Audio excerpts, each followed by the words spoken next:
First play of the second quarter will be a field goal try for San Diego State of 25 yards for the sophomore Andy Trackus. He's 16 of 21 in field goals this year, and he's been hot lately with 11 straight. He's a straight-on field goal kicker. Jimmy Ray, the holder. He is not a straight-on field goal kicker. We were told he was, and he lined up as if he was. Well, he's about in between there. Not straight, but not off too far. And his streak is intact. 25-yarder for Andy Trackus. He's also made 14 of his last 16, and Al Luganbill's Aztecs are on the board at 7-3 Miami. Well, Al Luganbill was an assistant athletic director at San Diego State when he was pressed in to be the head football coach, and Paul Roach was similar out at Wyoming, so you're not safe out here if you're athletic directors because they may make you coaches. Mike and I are pleased to be joined this afternoon by our colleague Neil Lomax. Let's check in with Neil. College games this year, but none of them with the #1 and #2 rated quarterback playing in the same game. You know, there's over 14 NFL scouts in attendance today. We're going to get Bobby Bether a little later on in the program, but these guys, this is just not the end of their season. This is actually the start of the scouting period. So they played 11 games, yeah, but the bowl games and the all-star games, these guys are being rated every time they step on the field. So this is the big game, but it's just starting for these two young men. Well, Neil, you're right. There's some great all-star games after the Bowls. Of course, San Diego State's not going to a bowl, but Miami's going to have Texas in the Cotton Bowl. But your East-West game, your Blue-Green Senior Bowl. Trackus to kick off. Lamar Thomas, or check that, Darrell Spencer with the return. Breaks a tackle, still struggling to reach the 20. And he'll come up short, but not for lack of effort. Darrell Spencer. Erickson throws into coverage, but it's caught by Randall Hill. And he's down at the 35, a gain of 16 and a first down for Miami. San Diego State is running the Chicago Bear defense, which Mike Ditka and his staff made famous at Chicago, and they'll pressure Miami, but they're ranked 98th in the country. They just are very young on defense. They take a lot of chances on defense. So Miami, once they settle down and the emotion wears off a little bit, should be able to move the ball very successfully.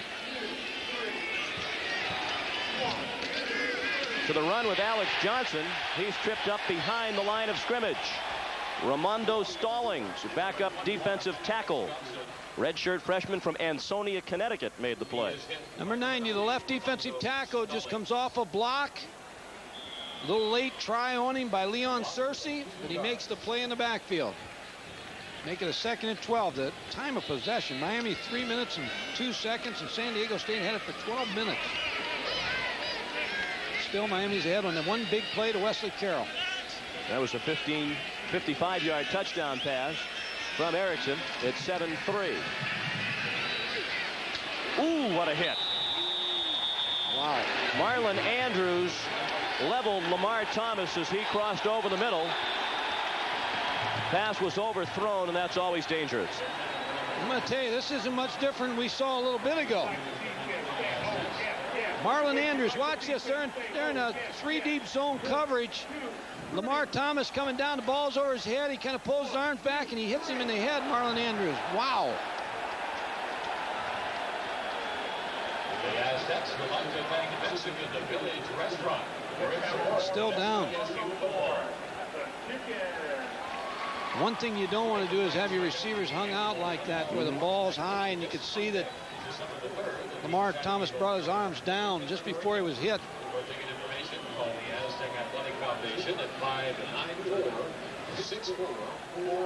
As they tend to, Lamar Thomas will take a break. It's 7-3 Miami. ESPN's presentation of CFA football, Miami versus San Diego State, is being brought to you by Infiniti, who invite you to test drive their full line of luxury automobiles. And by Heil Furnaces, the energy savers. What a beautiful day, as usual, here in San Diego. Site of today's game between Miami and San Diego State. I wonder if ESPN would mind if we just stayed here till the Holiday Bowl on December 29th. The good news is Lamar Thomas walked off the field with some assistance, but he did get up and walk off, aided by the trainers. Craig Erickson on 3rd and long, going long for Hill, broken up. Good coverage by Andrews. Al Luganbill says San Diego State is trying to pattern its program after Miami, but he says, quite bluntly, one of the things he does not want to duplicate is some of the nonsense after the plays, barking at the opposition, doing dances after big plays and touchdowns. But Marlon Andrews has taken a page out of that book, perhaps. He's shown to be a pretty good talker. Paul Snyder. Short kick. Ray, the fair catch at the 31. Jimmy Ray calls for the fair catch at the 35. Lamar Thomas now up on his feet on his own, trying to walk it off along the Miami sideline.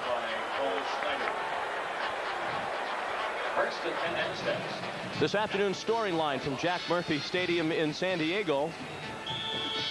Craig Erickson to this point just 3 of 12, 1 touchdown. He has also been intercepted, but San Diego State failed to convert that turnover into points. And the Aztecs have dominated in time of possession, but they trail 7-3 with the football at their own 31. McGuire throws, caught. Jimmy Ray still on his feet.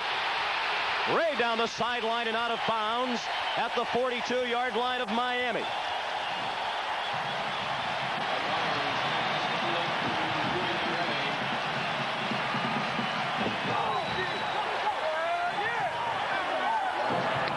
Dan McGuire is going to make a fake here to the running back. Hits his guard out front on the block. Now he's going to hit Jimmy Ray coming across the middle, number 17. And if you're a defensive football team, if you can't get to that quarterback from the time the ball snapped in 1.8 seconds to 2.1, he's going to get rid of the football. If he holds it past that time, 2-2, you got a chance to sack him. That was a 27-yard gain. Now it's Patrick Rowe with running room over the middle. Rowe trying to get to the outside, tripped up, but still picked up the first down at the 23-yard line. Miami may have to change this coverage because when they motion the back out, everybody plays inside man coverage. But here you see Patrick Rowe come inside and he splits it. He gets right in underneath Maurice Crum. Maurice Crum kind of lost him. He had it covered right, but he just lost Patrick Rowe. Patrick Rowe leading the nation in receiving yards per game at 129. First and 10. Aztecs on the move. T.C. Wright running behind the block of the tight end Ray Rowe. Goes out of bounds inside the 20. They'll mark him at the 17. Pickup of 6. Herbert James knocked him out. As I said earlier, the longer San Diego can stay in this thing, and all of a sudden he's on the sidelines, they say, hey, we can play with these guys. And the longer they feel that way, they can make this a football game. I was saying earlier, Sean, you need a quarterback. If you can make him hold the ball past 2.2 seconds, then the rush will eventually get to him. But if he can, both Dan McGuire and Craig Erickson are very good at getting rid of the ball before that time from snap. The run again. Wright bounces inside. They'll mark him down at the 16, a gain of only 1. And it's 3rd and 3 upcoming for San Diego State. Well, here's where they bogged down before in this area of the field in their last 3rd down situation. Dan McGuire was right on the mark the last time at the other end of the field trying to hit Patrick Rowe, so he may try to come back to Patrick Rowe. Brett Nyberg's in the ball game now, so either Nyberg or Jimmy Ray will be people he'll probably look for in this route.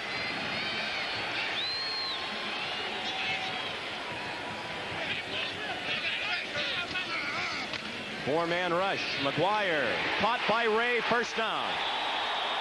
Jimmy Ray to the 8-yard line, 1st and goal, San Diego State. Well, when you go to motion and you go to one back, as I said before, the Miami linebackers start to look all those wide receivers up, and that gives Jimmy Ray a chance on the right side here to work against that linebacker. He gets inside of him again. Number 49, Maurice Crum, chasing him. Once he beats him inside, he's got the whole football field to work. So anytime you see San Diego State go to motion, the linebackers will try to shut those receivers from coming across the middle of the football field. But right now, they're not very effective at doing it. 7-3 Miami, but San Diego State has driven down the field. 1st and goal from the 8 of the Hurricanes. Quarterback draw. That's a big surprise. I think it's a surprise to Miami, too, because when you move the back out, also the linebacker has to run with him. That means that down 4 people have to be responsible for the draw. Russell Maryland and Shane Curry. And sometimes, because of the lack of mobility of a 6'8 quarterback, you'll line twist, and here you see Dan McGuire come up inside and make a big gain and finally tackled from behind by Shane Curry, or he would have scored. 2nd and goal from the 3. Here's where they'll put 2 backs in the backfield in short yardage and goal line offense. McGuire wrapped up, throws it into the end zone, touchdown!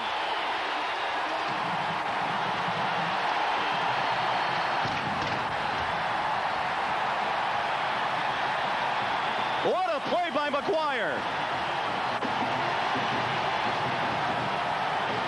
Well, you want your advantages of a 6'8 quarterback? There's the advantage. He's strong. Some say that when he plays in pro football, he'll be 6'8 and 280 for those defensive linemen. If this was pro football, that play would have been dead, but it's not. It's college football. Here's the play action fake. It didn't fool the defensive end. The strong safety, number 26, Herbert James, he came in, but he couldn't bring him down. And he was able to get the ball off to Ray Rowe, this tight end, for the touchdown. First career touchdown reception for Ray Rowe. Tracus adds the extra point.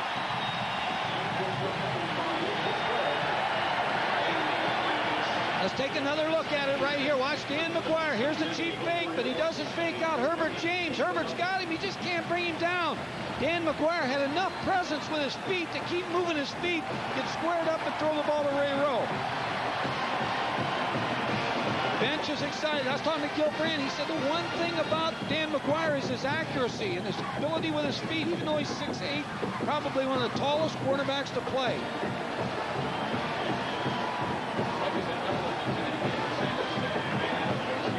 There have been quotes from some NFL player personnel people that his height is a liability, that he's too tall. San Diego State coaches say, how can that be? What is the disadvantage of being that tall? I think there's an advantage of being tall. You've got your own passing lanes. You don't have to find them. If you're 6', 6'1", 6'2", you got to find them sometime. At 6'8", mobility, he's a big target for blitzes. But you saw right there, he was able to overcome that, get his feet set, and throw the ball for the touchdown. And as we mentioned, first touchdown reception of his career for Ray Rowe, the junior from San Diego. They're squirming in Dallas right now in the Cotton Bowl. Texas Longhorns did their part earlier today. They beat A&M. Kevin Williams in trouble. Dodged the hit at the 12 from Cooper and brought it out to the 19. Let's check in with Neil Lomax. Even Coach Al Luganville are wearing a armband, a yellow armband with RDG, Randy Donald Geyer. He's equipment manager here on the team, plus he's on the Marine Reserves here in San Diego. They were just deployed last week to go to the Persian Gulf, so this is really honoring and remembering all the servicemen, not just Randy, but all the guys that are in the Persian Gulf. So quite a remembrance for Randy and the entire guys that are servicing our country. To the run with Steve McGuire. And the inspired Aztec defense throws him for a loss. I think the two people Miami have to go to right now are Wesley Carroll, 81, and the tight end Rob Jasinski. The way they're blitzing and the way they're playing the 46 defense, the tight end will open up, and so will Wesley Carroll on little routes, little out routes. And I think that's something that they've got to go to. Craig Erickson's got to be a little more patient getting them down the field. That was a 2-yard loss for Steve McGuire. San Diego State has a 10-7 lead with 10:08 left in the first half. Erickson, Carroll is open, the pass is overthrown. Robert Griffith was running with him, but Carroll was a couple of steps behind Griffith. Wesley Carroll, Robert Griffith, as I said, it's a mismatch, but here he's going to get help. Got the corner falling off and the safety, but he's open. It just the ball's overthrown. But he's the person that's going to have the big ball game for Miami today. I feel like that he should end up catching 10 balls today in the situation he's in, maybe for 100 to 150 yards. They've got to get him the football. We talked about the knock against McGuire being his lack of mobility. Well, the knock against Erickson is that he is sometimes streaky, and he has been on a cold streak from the start of this game. He has all day to throw. Aztecs rushed only 3. Now he's going to try to run. And he's close to a first down.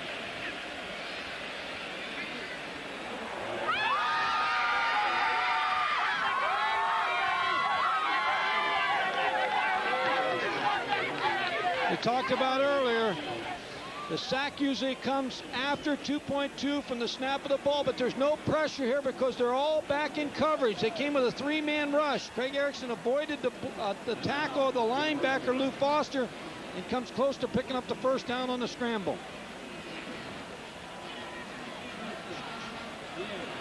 He has it. Big play. He was wise not to throw it because he would have threw into heavy coverage. Dennis Erickson's done a nice job here in Miami. This is the Miami situation's unique and started with a lot of coaches, but Howard Snellenberger came in there and did a great job, and then Jimmy Johnson kept it going and put his mark on the program, and now Dennis Erickson. And Sam Jankovic went out and hired Dennis Erickson, and they've had so many good coaches. We'll get into it a little bit later of all the great assistant coaches they've had down there also. First and 10 Miami. The Hurricanes at their own 30, trailing 10-7. Randall Hill can't hang on, and there's the flag. You just wondered when the flag would come out as Marlon Andrews grabbed a hold of Randall Hill. But he had to because Hill was a couple of strides behind him. You're going to see play action by Craig Erickson here on the counter, but watch the receiver running out and up. He'll be wide open here. He runs an out. Craig Erickson on the fake. There's an out and up on the top of your screen. Here's where the receiver comes wide open. He just underthrew it a little bit, and that's where you have the interference. Here's a second look on the interference.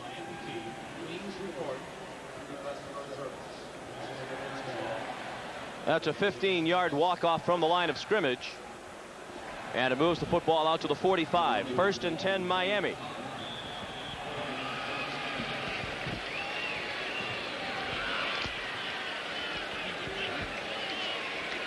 Craig Erickson named earlier this week the winner of the Johnny Unitas Award, honoring the top senior quarterback in college football. Incomplete. Lamar Thomas back in the football game after being helped off moments ago, but he couldn't hang on with Marlon Andrews again on the coverage. The strength of this defense, San Diego State, is Marlon Andrews, number 9, and Gary Taylor, number 23. They're two big-time corners, and when you play a lot of man coverage, you put your corners in a lot of bad situations.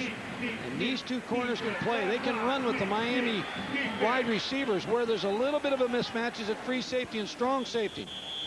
Marlon Andrews with 3 interceptions this season.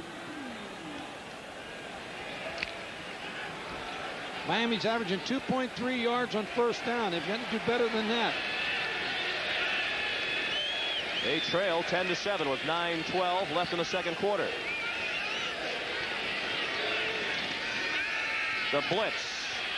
The lob for Hill, incomplete. That play looked doomed from the start as they were a bit confused at the line of scrimmage.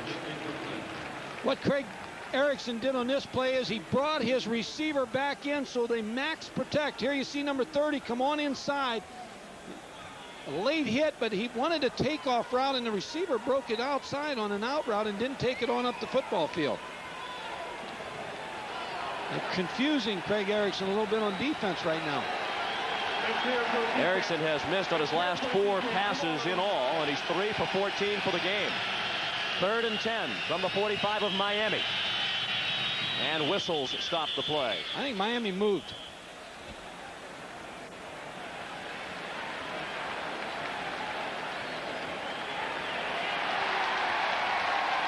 And as usual, you are correct.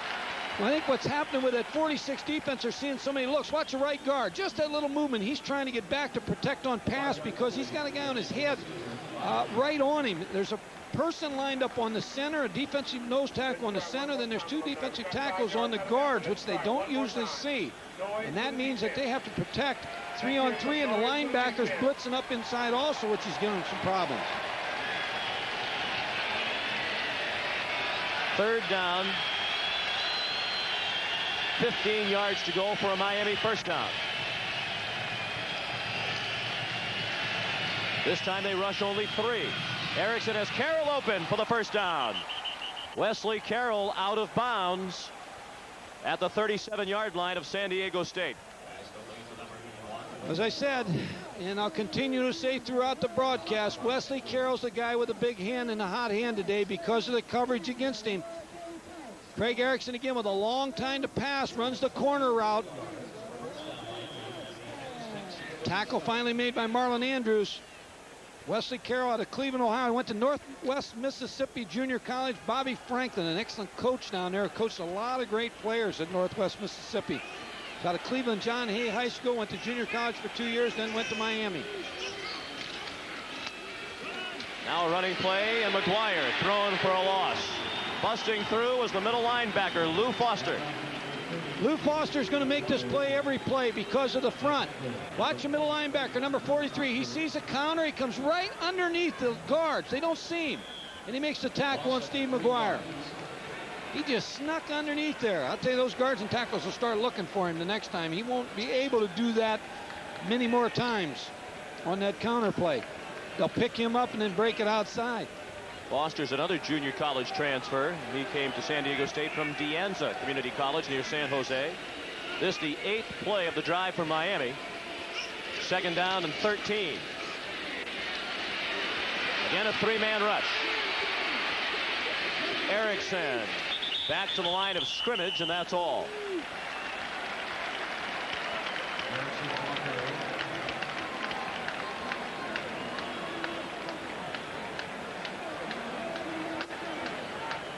Craig Erickson went to no backs, but watch Wesley Carroll again against Robert Griffith. He's going to go down, run an out route. He's wide open on this play. The snap of the ball. He pushes, pressures off, breaks the outside. He sees open over there. He just doesn't see him. It's too late for him to see him. He starts to scramble, and there's nothing there.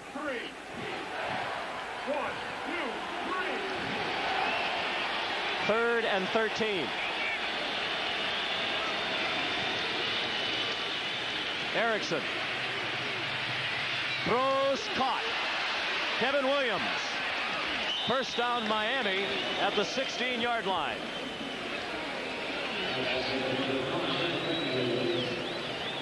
We talked about earlier, it's tough on a corner to have to defend somebody like Kevin Williams that long. Watch the fake. Now see number 81, Wesley Carroll, come and block the outside linebacker, which gives Craig Erickson more time now. He can roll out here, take his time, and find Kevin Williams coming all the way across the field. Watch the throw here. Here comes Kevin Williams, who came all the way across the field, and you see Marlon Andrews trailing him. Finally, they'll make the play on him. But that play was designed to give him that length of time because of the block of Wesley Carroll. Miami was confused in sending in the play, and the Hurricanes have to use a timeout. San Diego State leads 10-7, and we'll be right back. Through the second quarter, San Diego State leads Miami 10-7. Today's ITT Hartford student of the game is San Diego State offensive guard Derek Sang. His grade point average 3.2 in public administration. He's a senior from Burnaby, British Columbia. John, Miami's had 23 plays, 16 passes, 7 runs. They've been very ineffective on running the football. Here's where they've got a nice drive going. Here's where you go to Wesley Carroll or the tight end, Rob Shazinski. Third down conversion's a key to this drive for Miami. 1st and 10 at the 16 of San Diego State. McGuire hit as he took the handoff by Robert Griffith. Griffith nearly got there before Erickson gave the ball to McGuire. Craig Erickson knew the blitz was coming. Robert Griffith, usually on the inside receiver, came up on the outside as an outside linebacker. Craig Erickson tried to run the stretch play right into an outside linebacker unblocked. I'll tell you, the thing about the 46 defense in college football, here's a second look. Watch the blitz. Inside linebacker coming, outside linebacker coming. There's just no one to block him. It's feast or famine. Some days you have those kind of plays. Next one, they're going to hit a post on you for a touchdown.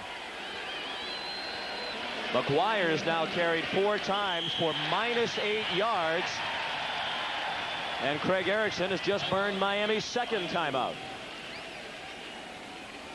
The Hurricanes confused and frustrated, and they trail by 3.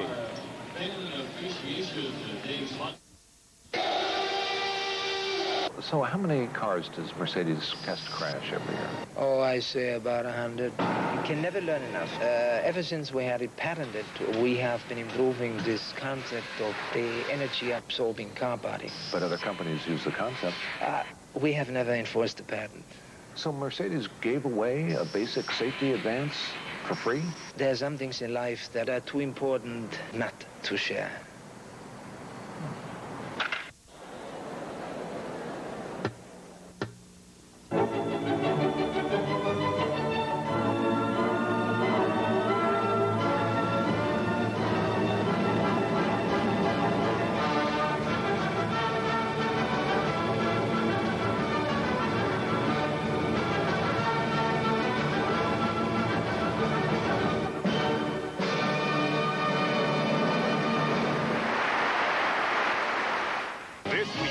ESPN Sunday Night NFL, the Green Bay Packers battle the Minnesota Vikings. The Green Bay Packers, the Cardiac Pack, a team known for rallying to dramatic victories, strives to keep their playoff hopes alive. The Minnesota Vikings. Herschel Walker leads the charge for this battle in the NFL's black and blue division. The Packers face the Vikings, live at 8 Eastern on ESPN Sunday Night NFL. The Aztecs have a 3-point lead, and here's Neil Lomax. Eavesdropping on Dennis Erickson over there talking to Craig, the quarterback. Just some confusion with the front defensive line. They're doing some unders and some overs. You know, Mike was talking about it. They're playing a lot of man-to-man coverage, but he was still telling Craig, you got to be patient. Don't just go ahead and go for the home run all the time. Let's run our counters, but they're having some problems right now. Watch a post pattern here. Randall Hill, number 3. Blitz, Erickson. Runs away from it, man wide open. McGuire couldn't hold it. Well, they're having trouble picking up the 46 defense blitzes. The offensive line, which is a very experienced offensive line. Watch the front of San Diego State just get up the football field. Here comes a linebacker from the backside. Lou Foster, the middle linebacker. When the guard and the center are covered, Lou Foster, the linebacker, they're forcing the guards to pick up the tackles. They're forcing the center to pick up the nose guard. Lou Foster's coming free, and the back's not able to pick him up. On this drive, Miami has converted 3rd and 13 and 3rd and 15. They're facing another 3rd and 15. From the 22 of San Diego State. Flag down, and they're blowing the play dead. Flag was thrown in the secondary, and I believe it's a delay of game call.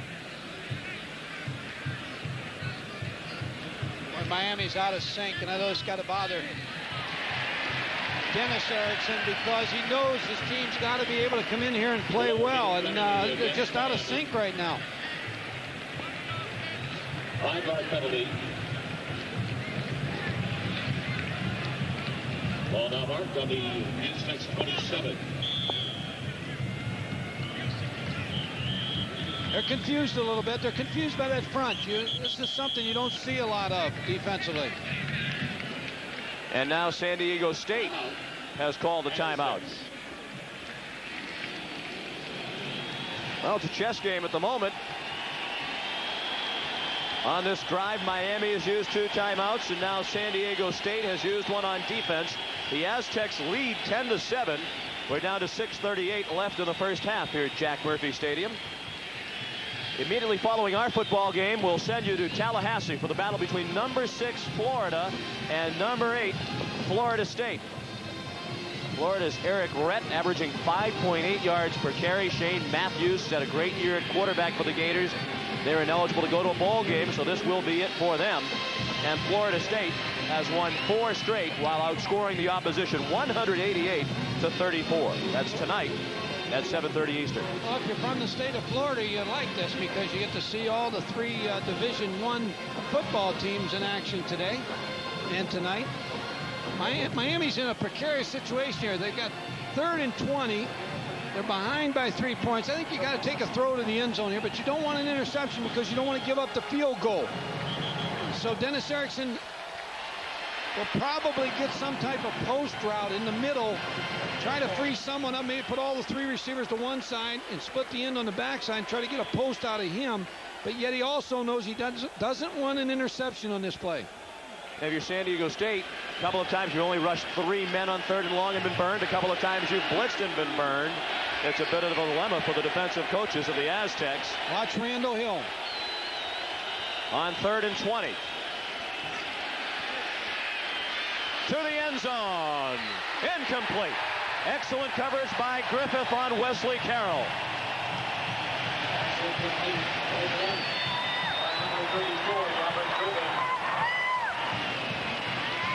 It was a good play call by Dennis Erickson. Watch, Wesley Carroll is going to run an out and now up. The post clears. He's got it beat.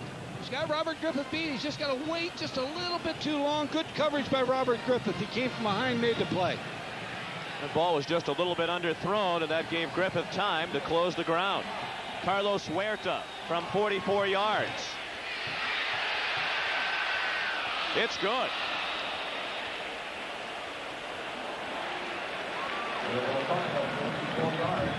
A 44-yarder for Carlos Huerta. He's now 15 for 19 in field goals this year.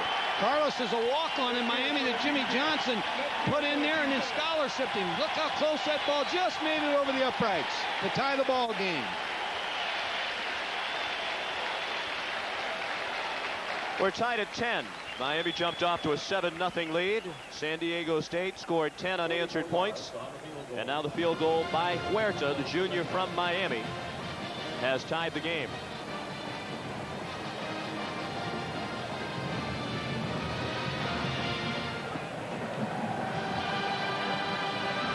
Tonight, a special program profiling the winner of college football's most prestigious honor, Junior Achievers. A look back at the 1990 Heisman Trophy race. That comes your way at 11 Eastern Time. The Heisman Trophy winner will be announced in about 90 minutes. And here in the WAC, the league in which San Diego State plays, they're hoping it's Ty Detmer to become that league's first ever Heisman Trophy winner.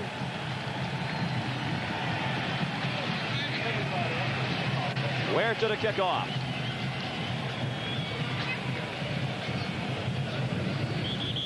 It bounces through the end zone, and the Aztecs will begin at their own 20. 12 plays, 54 yards, 4:25 the time for the Miami scoring drive, capped by the 44-yard field goal by Huerta. Have you San Diego State, Al Luganville, you want to answer that score. And their offense is so wide open that Dan McGuire opened it up, and the same thing they've been doing, trying to keep them off balance. Draw, run outside, throw the football.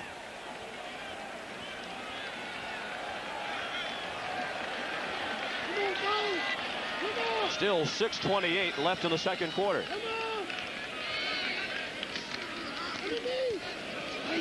T.C. Wright thrown for a 2-yard loss. Darren Smith, the outside linebacker, and Russell Maryland made the tackle for Miami. Russell Maryland got penetration on that play and made the tackle in the backfield. 1, 2, 3. Pressure has to come from Russell Maryland. 4-man rush for Miami. They're playing a lot of zone in the secondary, a lot of 2 deep coverage where they have their 2 deep backs are on the hash marks.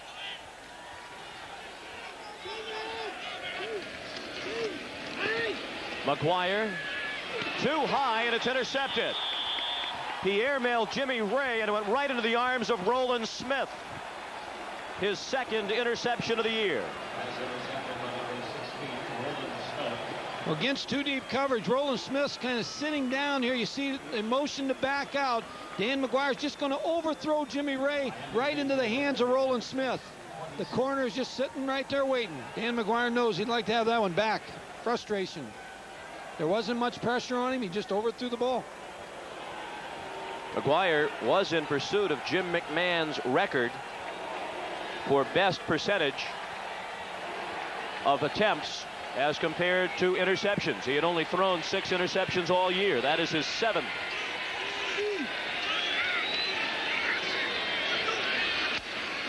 From the 27, McGuire Down to the 16, a pickup of 11, and a first down for Miami. Boy, Steve McGuire, watch this play. Craig Erickson just gets it off to him. Almost a tackle in the backfield here. Now he gets rambling and picks up 9 yards before he's tackled by Johnny Walker, number 30. They've been able to get pressure on the Miami running game today by the 2 defensive ends just getting up the field, forcing them not to run the football. 10-10 the score with 5:17 left in the first half. McGuire, big hole. Damon Pierre saved the touchdown. McGuire took it down to the 7, about a yard short of a first down.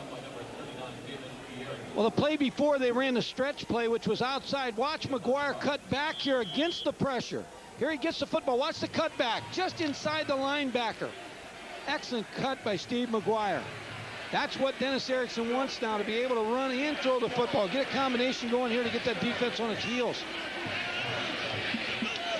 2nd and 1. McGuire driven back. Pio Sagapolatelli, Ramondo Stallings at the bottom of the pile. They stop McGuire short of the first down. Watch the left side of your screen. The pressure coming there. Excellent tackles.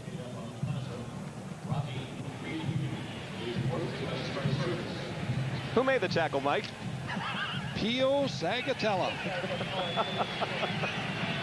And he did a nice job doing it. Way to go, and so did you. 3rd and 2. Bootleg. Erickson very close to a first down. I think he picked the first down up, Sean. It's going to be close, but a good play fake off the run. Finally was tackled by the safety, Damon Perry. Craig Erickson, the ball carrier. Watch the fake here. Excellent fake by Craig Erickson. Comes out and is just running for the sticks.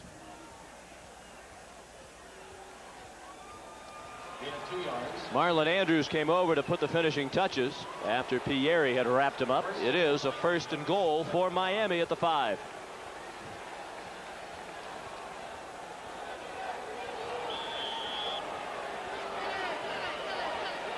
Well, Miami's been good inside the 20. You see 55 chances, 47 scores, and 39 of them been touchdowns. So they haven't been stopped down here very often. Dennis Erickson has watched Craig Erickson lead his team in rushing.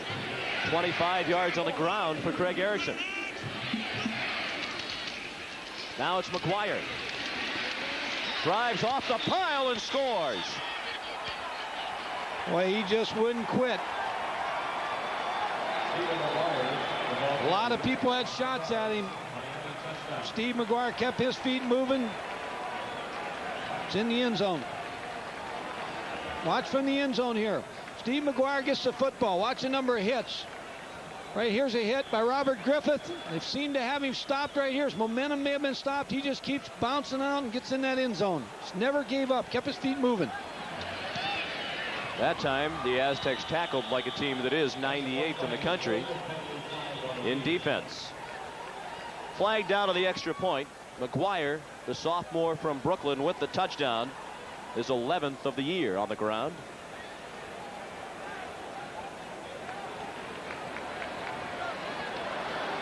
Well, that doesn't make much sense. The penalty was against Miami. Why did he indicate that the extra point was good?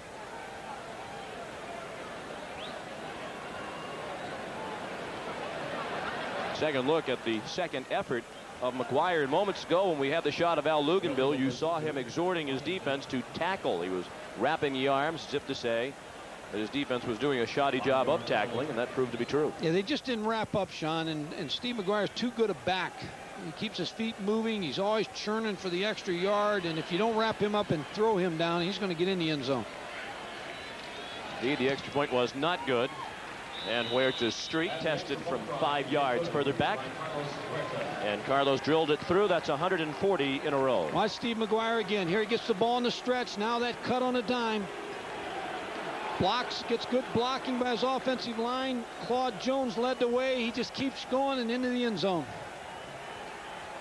No one tackled him. Steve McGuire's 5'11", 219-pound sophomore. Came in against us last year when I was at Pittsburgh, and I saw enough of him that particular game. 114 yards against you last year. Well, you didn't need to say that. What you do need to do is tune into ESPN tomorrow, beginning at noon Eastern for NFL Game Day. They'll get you ready for all of the games action in the NFL. They'll also give you all the highlights at 7 Eastern time as they wrap up the afternoon football games. Then settle into the chair and watch an important battle for two teams looking for wild card berths in the NFC. The Packers and the Vikings live at 8 Eastern tomorrow night. That's ESPN Sunday night NFL coverage. Huerta. And a kick taken by Keith Williams. He got leveled at the 18-yard line. Herbert James downfield for Miami.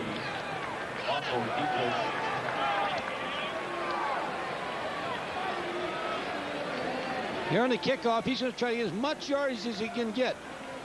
Well, the tackle just comes a low tackle from the backside.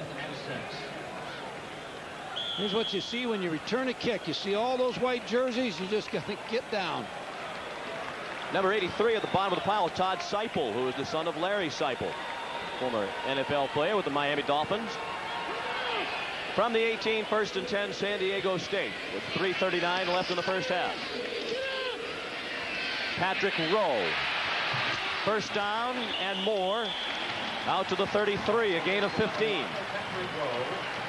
Patrick Rowe again. They got him isolated on Maurice Crum, number 49. Watch Maurice Crum, linebacker. He's going to try to seal him off inside, but he gets underneath him, and now it's a track meet which he can't win against the very quick Patrick Rowe. Good effort by Maurice Crum at the end, along with Darrell Williams, number 31, to make the tackle. They're trying to keep him from getting across the middle. They're isolating him one-on-one with Patrick Rowe. San Diego State has 2 timeouts remaining. Tommy Booker, backup running back, the junior from Vista, California. Well, I'll tell you, Maurice Crum saved today on that play. Just a shoestring tackle. Here we go. Here we go, Aztecs. Here we go. This is a big drive. 2 minutes and 55 seconds left to go in the half. San Diego State needs to answer that last score. They need to try to get somebody down the middle in the 2 deep coverage. Maybe Jimmy Ray, number 17. Again, they empty the backfield on 2nd down. Rowe trying to spin away from the tackle, and does, and he fights for the first down. Darrell Williams came up to make the tackle. Boy, Patrick Rowe is an outstanding receiver. He's got good hands, makes good moves after he makes the catch. He's got good size, 6'2", 195-pound junior. He was just named first team all-WAC by the league coaches and sports information directors. This is a school that has produced several outstanding wide receivers, including Haven Moses, Isaac Curtis, Webster Slaughter. This is Tommy Booker out near midfield. They'll mark him down just short of the 49-yard line. They've had some outstanding coaches here, too, led by Don Coryell. He was 104 wins, 19 losses, and 2 ties here at San Diego State. And the assistants that have been here are like a who's who of the pro football ranks. Joe Gibbs, Jim Haniff, and Rod Dowhauer, Tom Bass, who does the radio now for San Diego State, and many more. Ted Toner, former coach at Southern California. Ernie Zampese, the offensive coordinator of the Rams. And John Madden, another name you can add to the list. They've had some great ones. McGuire in the flat, caught by his roommate, Dennis Airy. He has the first down for the Aztecs. And they will stop the clock momentarily to move the chains. There are some of the gentlemen of whom we were just speaking. Coryell, Tolner, Gibbs, Madden, and Zampese. And Mike mentioned the others. All have coached at San Diego State University. Well, one great thing when you have all these alumni in the NFL, you can go and talk to them, and that's what San Diego State did. Dave Lay, the offensive coordinator, went to see Joe Gibbs and put a lot of a one-back offense in because of his ability to get to Joe Gibbs. Joe wanted to help San Diego State. This time the confusion is on the side of the Aztecs. And McGuire uses San Diego State's second timeout. 17-10 Miami. We'll be right back. The San Diego State women's basketball. Horrible news for Bud Light fans. Quarterback Budway Joe was injured in practice. He's definitely out of Bud Bowl 3. So as a result, prognosticator Danny Sheridan has made Budweiser a 6-point favorite to win their third straight Bud Bowl. Said Sheridan, Bud Light needs a quarterback. And besides, any way you look at it, Budweiser still has the horses. Will Bud Light find a quarterback? Can Budweiser three-peat? For Bud Bowl Update, I'm Chris Berman. It starts with the right attitude.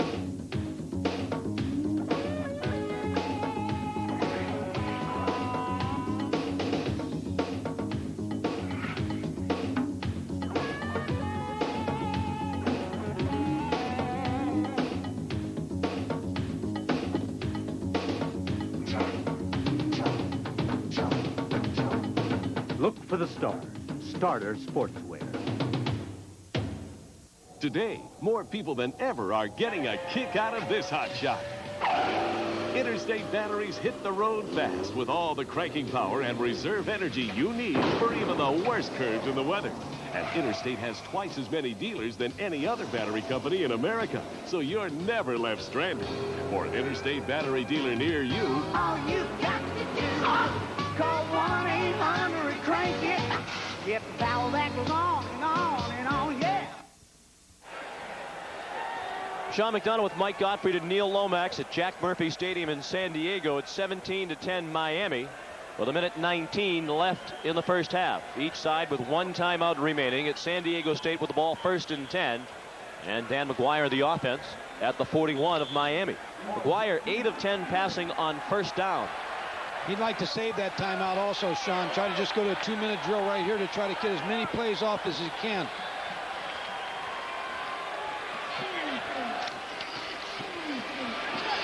McGuire complete. PC Wright out of the backfield for a short gain to the 36. Maurice Crum tripped him up, and San Diego State goes to the hurry-up. Well, he's probably called 2 plays in the huddle. Now he's just telling him which one he wants on the second one, giving him a signal for what route he wants him to run. Hit as he threw, but it's still complete. Jimmy Ray with the catch, near a first down at the 31-yard line. Well, that'll stop the clock for the first down to move the chains, which gives him another chance now to make another call. It is a first down. Coming up at halftime, the Rayovac halftime report, including a live interview with Florida State coach Bobby Bowden. You'll see his Seminoles against Florida tonight at 7:30 Eastern on ESPN.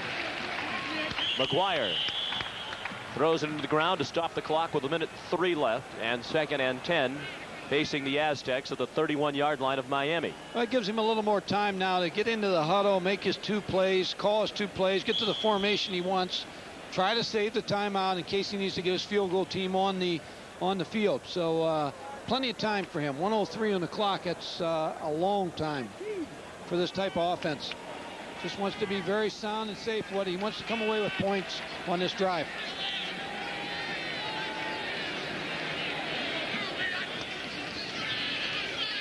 Again, a 4-man rush. The catch by Airy. Down to the 24. 7-yard gain. Farms and Crum, the tacklers. Miami will take their time going back. There's Don Coryell right there watching the ball game. There's a man who knows a lot about offense. On 3rd, it's incomplete. Intended for Ray. So now it's 4th down and 3. Got to come away with points. Got to kick the field goal. And that's what Al Luganbill will do.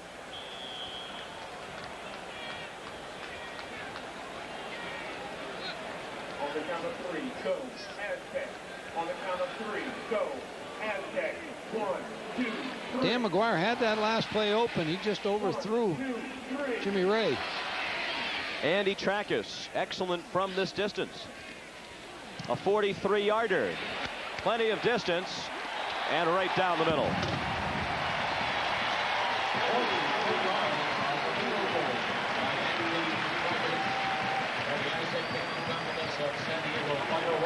It was a good drive by San Diego State. Puts them 4 behind.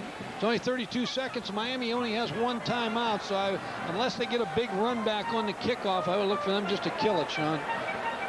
And we call your attention to what has already become a great event in college basketball, the ACC Big East Challenge. That week begins on Monday, live at 7 Eastern Time. On Monday night, you can see Virginia and Pittsburgh and Maryland and Boston College. The Virginia-Pittsburgh game live at 7. Maryland and Boston College tape delayed at midnight Eastern Time Monday. On Tuesday, you'll see Clemson and Seton Hall, North Carolina State and Syracuse beginning at 7. 7 again Wednesday night for Georgia Tech and St. John's, Duke and Georgetown. And on Thursday, it's capped off with Wake Forest against Villanova and North Carolina against Connecticut.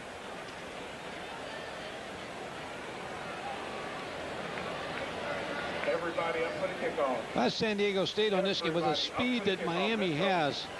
Probably squib this ball and keep it on the ground, especially with the grass. Let it get some crazy bounces to it so that you get some people down and cover. I wouldn't want to give it to their speed receivers and let them try to bring it back on me, even though there's only 32 seconds left.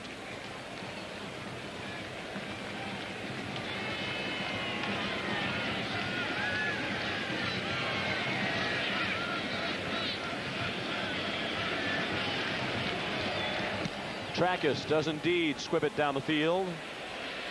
Darrell Spencer from the 3. Taken out of bounds at the 21. 11 plays on the drive that resulted in the field goal by Andy Trackus. A 43-yarder. This is a rivalry that will continue on for many years. Coach Luganbill told us that these two schools have signed an agreement for 16 years to play each other. They played last year in Miami, and the Hurricanes won that one 42-6. But the coach said his team was really in awe of the Hurricanes and the surroundings of playing in the Orange Bowl. Before they knew it, they were down 21-0. Then they started to play football. But well, you they see felt this year they could play with them from the start. Yeah, you see in this game total yards right now. They're ahead. They've gained more yards. They're going on top right now. For Randall Hill, and he's open. Marlon Andrews takes him out at the 23. Still 19 seconds left in the half. See, the one thing when you play man coverage, you put your corners in those type of situations. Watch Randall Hill against Marlon Andrews, man for man. Jersey Hill out and up. He got him stopped. He got him turned, and now he beats him. He's got too much speed. Craig Erickson puts it right on the money. Miami wants points. They don't want to allow San Diego State the luxury and the feeling that they can stay in this ball game. Now he's got time for a couple throws to the end zone and before he tries to settle for a field goal. Erickson wants the end zone. Goes for Carroll, incomplete. Griffith the coverage. Are you surprised they left Hill out there covered one-on-one with 32 seconds left? Yes, I am. I think when you get in that type of situation like that, you're a pressure defense, and that's what you're trying to do. But against Craig Erickson and the speed that Miami has, it's very difficult to keep putting your corners there. You see, he's only has 6 completions out of 21 attempts. He's had an off half for him. He's been a little streaky in the first half. But I guess the biggest concern I have in this ball game is Wesley Carroll versus Robert Griffith. You can't continuously put Robert Griffith with him one-on-one. Play to Hill, covered 56 yards. Erickson throws short. Had to throw under pressure. He was looking again for Randall Hill, who that time was double covered. Dennis Erickson wants so bad to get a score here to try to put a little more comfort in his ball club here before half and try to put them away. He's got 8 seconds. He's got one more chance to throw it to the end zone or run some type of draw to try to catch San Diego State's defense off guard. I'd try to get it to Wesley Carroll.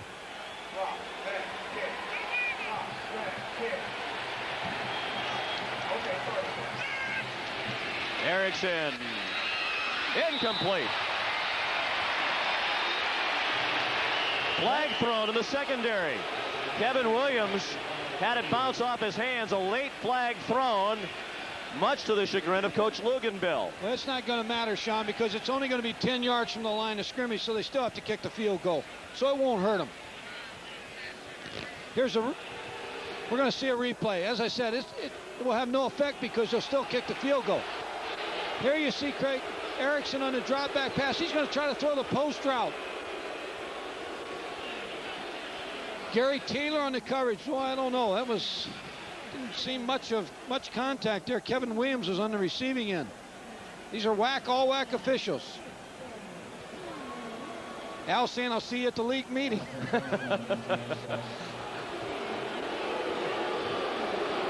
Well, it moves them closer for the field goal. I still think they'd have had a field goal shot where they're at. It's just 10 yards closer. Makes it a 29-yard attempt.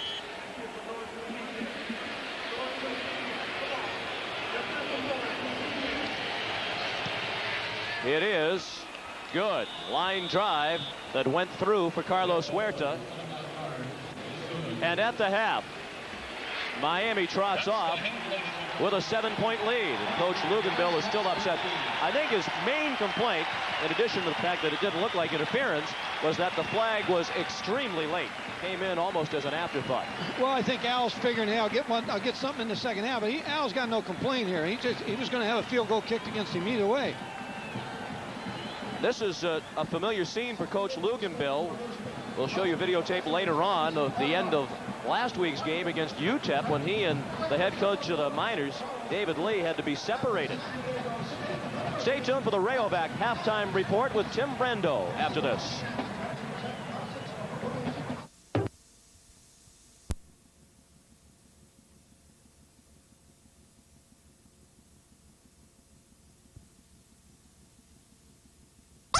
His team will finish third in the WAC this year, and they trail only by 7 at the half against Miami. Coach Luganville upset at the half about the call and perhaps upset that he is not heading for a bowl game. He says 2 teams that finish behind us in the WAC are not going to a bowl game. Well, we've got into that bowl before. We know that situation very well. How about the first half here? We know that the difference between these 2 football games coming into the game was on defense. They are 2 of the best offenses in the country, and we've seen that. But San Diego State, one of the worst defenses in Division 1A. What were they trying to do in that first half? Well, San Diego State is ranked 98th in team defense. Miami's gained 224 yards in this game, and only 111 they got on 2 plays. But watch here, the offensive tackle has to block the end. Guard has to block the tackle. Center has to block the nose man. The guard has to block here. The tackle has to block here. There's no one to block the middle linebacker. That's the 46 defense. And Mike Ditka did so well at Chicago. Now watch the linebacker come free. There's no one to block him. The back didn't check him, and that's why they put so much pressure with the 46 defense on Craig Erickson that they forced him into throwing passes that they're moving and they're not being set to throw. So the 46 defense has really helped them. Down along the sidelines, Neil Lomax with San Diego State coach Al Luganville.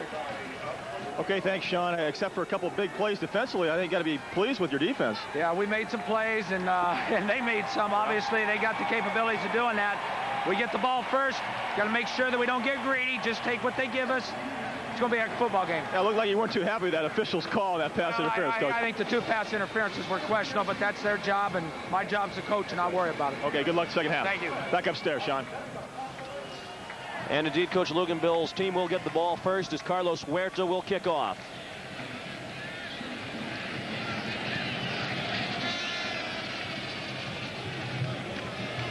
Keith Williams finds a seam, gets away from Huerta, and down at the 44-yard line of Miami. What a great way to start the half.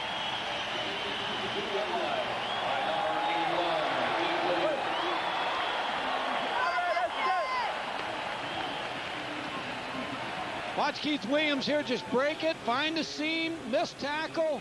Now it's up to the kicker, Carlos Huerta, but he can't make the play, but he finally is forced out by number 5, Kevin Williams. Great field position to start the game with. Second half. Best field position to start a possession today for San Diego State, a 54-yard kickoff return. McGuire, incomplete. Jimmy Ray was free down the middle but couldn't squeeze it. Darrell Williams knocked him down after he dropped it. And both sides have been plagued by some drops. Well, I'll tell you, this is what you want to do against two deep coverage. You want to try to get a wide receiver. Watch number 17 down the middle. There's an area 18 to 25 yards deep with against two deep coverage. You see the two deep players coming. Jimmy Ray just dropped the football. Good hit. Watch Jimmy Ray. He's right in the zone where you want to throw the football to him. Darrell Williams makes the hit, causes him to drop the football. It looks like some of the big hits from both secondaries have receivers on both sides thinking about what might happen after they catch the ball. T.C. Wright. Looked like a face mask, and indeed it was, as Wright goes down short of a first down, but the penalty will make it 1st and 10, San Diego State. You know, there's something interesting in this ball game that I see. When the first half started, the first 5-6 minutes, San Diego State really played with a lot of motion and then kind of lost it. They're starting the second half the same way. They're playing the first kickoff return, kind of ignited them, but they're playing with a lot of emotion. That's the signal for a 15-yard face mask penalty.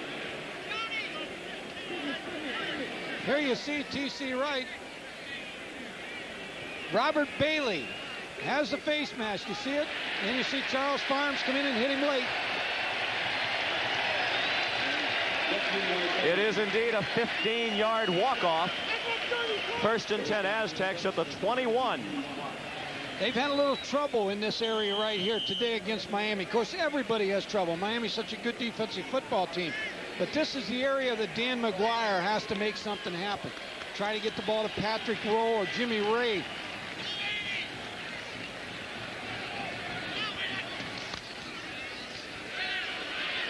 McGuire, all kinds of running room. First down at the 10-yard line.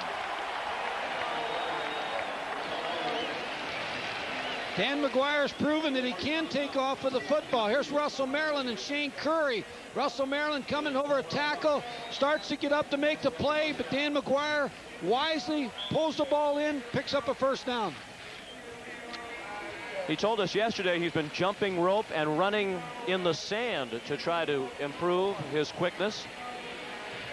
Well, he could have jumped rope in Iowa, but he couldn't run the sand, so maybe that's why he came back here. T.C. Wright. Touchdown! What a run!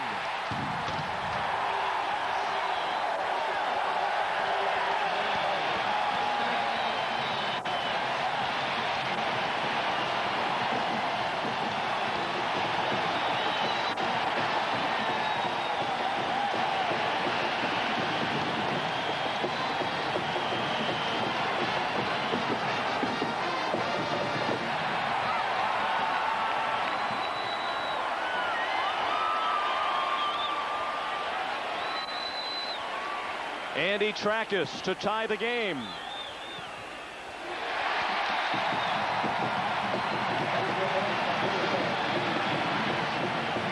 One of the greatest 10-yard touchdown runs you'll see.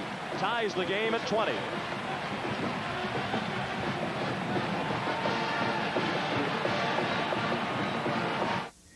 It's been called the Devil's Roller Coaster. A course so brutal, it sends brake temperatures in excess of 700 degrees. Only here could BMW perfect the advanced anti-lock brakes of the 535i. The car Road and Track found to be the fastest stopping four-door sedan on Earth. Okay. But just suppose another tornado rips up our Meadville plant. Then what? Or suppose we have a string of accidents, like we did in '86. Suppose I get sick again. Would another insurance company come through like the people from the Hartford? I doubt it. And after 14 years, this fella is not about to find out. ITT Hartford. When you need us most, we're at our best. Holiday greetings from Budweiser.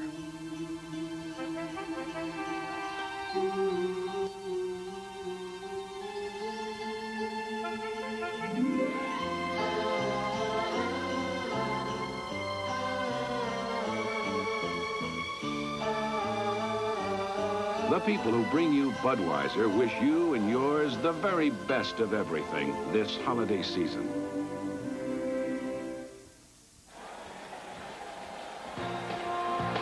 ESPN's presentation of CFA football, Miami versus San Diego State, is being brought to you by BMW, the ultimate driving machine. To arrange a thorough test drive, simply phone your nearest BMW dealer. And by Budweiser, the king of beers with that clean, crisp, cold taste.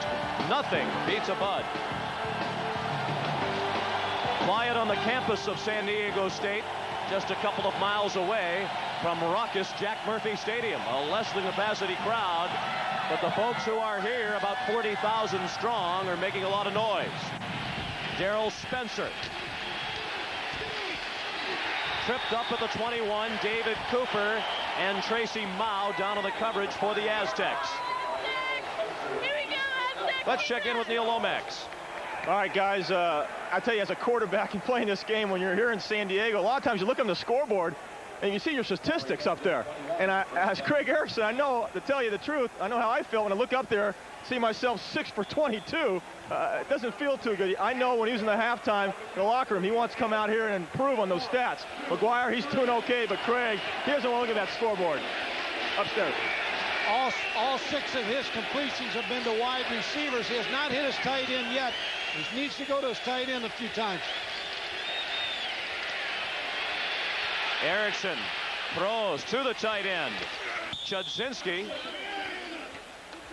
Nice call, Mike. Out to the 27-yard line. Needs to work backside a little bit away from the 3 receiver side to the tight end. You get a one-on-one situation with a tight end in the corner. Miami had a 7-point lead at the half, despite the struggle that Neil Lomax was just mentioning of Craig Erickson. He's thrown for more yards. He got 56 on the one pass to Randall Hill, 55 on the touchdown to Wesley Carroll. 2nd and 4. We're tied at 20. McGuire down back of the 25. Lou Foster made the play for the Aztecs. Here on the replay, watch Lou Foster. He's blitzing, as I showed you a little bit ago on the teleprompter, that he's able to come through and still make the play. What happens is you got one-on-one blocking, and you've got a free linebacker coming free.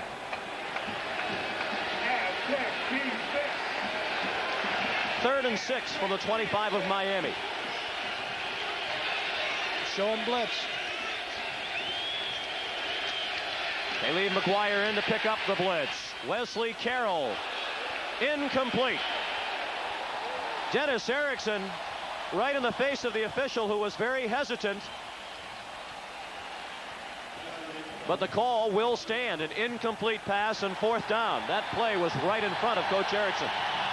Watch the blitz. They're bringing everybody. Man coverage in the secondary. Let's see how he comes down. Nope, he's out of bounds. Dennis tried to buy one over there.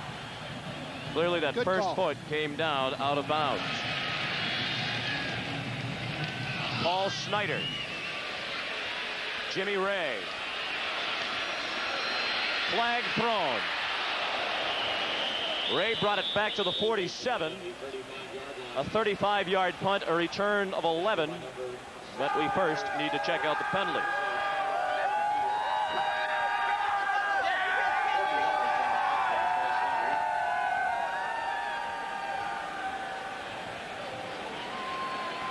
And it is a clip against San Diego State. Sean, they're doing a great job, San Diego State, on defense. Here they're ranked 98th in the country. They're blitzing most of the time, but they're confusing Craig Erickson. And a clipping on the return. 15-yard penalty. First down. Here you see Jimmy Ray. There's the clip right here, there, number 42.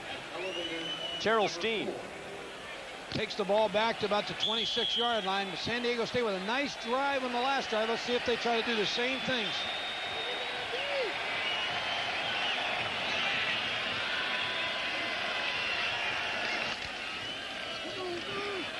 McGuire underneath Jimmy Ray. Close to a first down at the 36.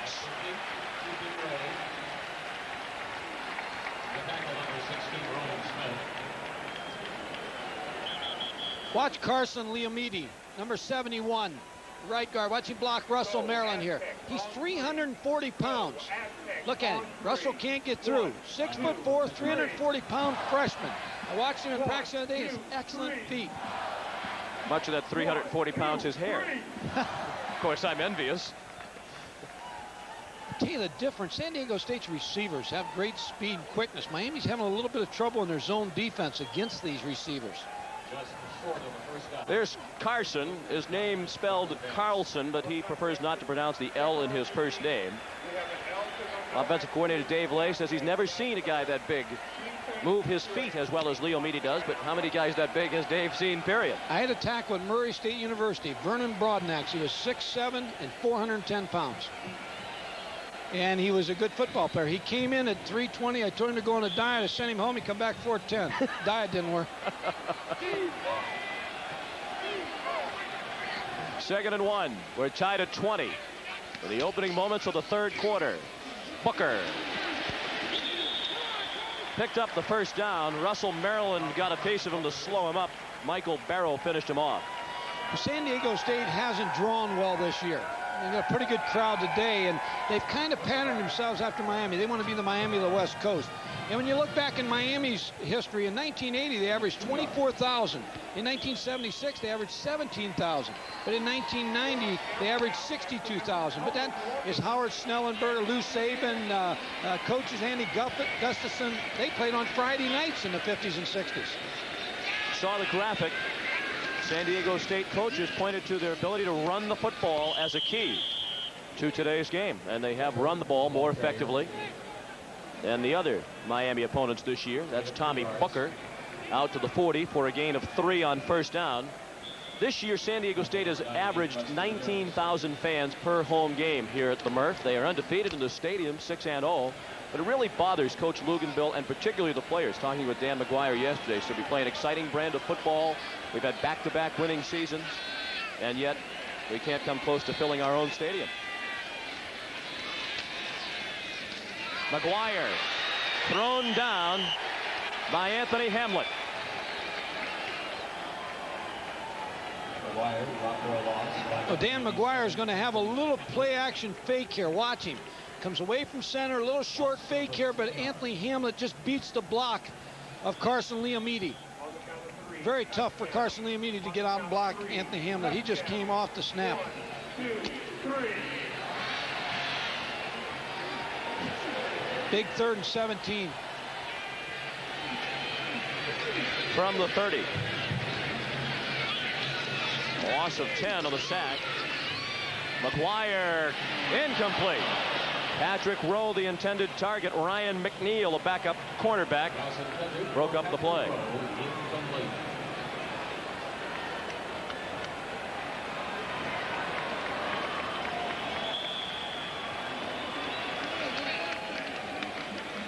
Watch Carson Leomidi here, number 71.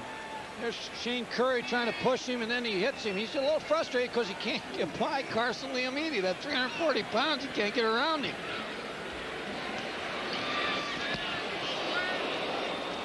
Short kick by Jason Savorn. But again, he gets a favorable roll down to the 35-yard line. A 35-yard punt and no return. We mentioned with Tim Brando at halftime that San Diego State will finish 3rd in the WAC this year with a league record of 5-2. They have 2 teams beneath them in their own conference standings that are going to bowl games, and they are not. Nonetheless, Al Luganville has this program on the right track. Back-to-back winning seasons for the first time since 81 and 82. Well, I think Wyoming's won 9 games. They deserve to go to bowl game. Air Force is they have to deal with the service academies for the Liberty Bowl, and Fisher DeBerry's an outstanding coach, and his program has been established. Now Luganville's got this program heading in the right direction. 20-20 the score. Still 10:35 to play in the third quarter. The completion of Randall Hill to midfield. A 15-yard gain. Marlon Andrews made the tackle. Well, you think of Miami, you think of quarterbacks. And this is another in a long line. And their backup quarterbacks, Gino Torretta, he played quite a bit last year. And they've got a young guy named Brian Forte, who was a highly recruited player out of New Jersey, East Brunswick. So here's the quarterback Vinny Testaverde, Bernie Kosar. You got Craig Erickson up there in 3rd place now. Steve Walsh, Jim Kelly, George Myron. Now, tell you one they forgot. Fran Kersey, the old left-hander. Three-man rush. And when they have given Erickson a three-man rush, he has picked it apart. This time to Wesley Carroll for another first down to the 38-yard line.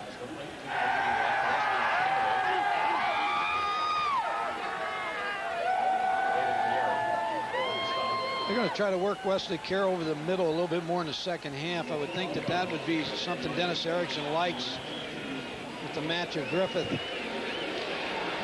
San Diego State now may come after him. Once they start crossing this 30, 40, right in the 35 area, start to blitz them. McGuire, a couple of nifty moves. He's down at the 32. A gain of 6 for Steve McGuire. He's wearing Alonzo Highsmith's old number 30.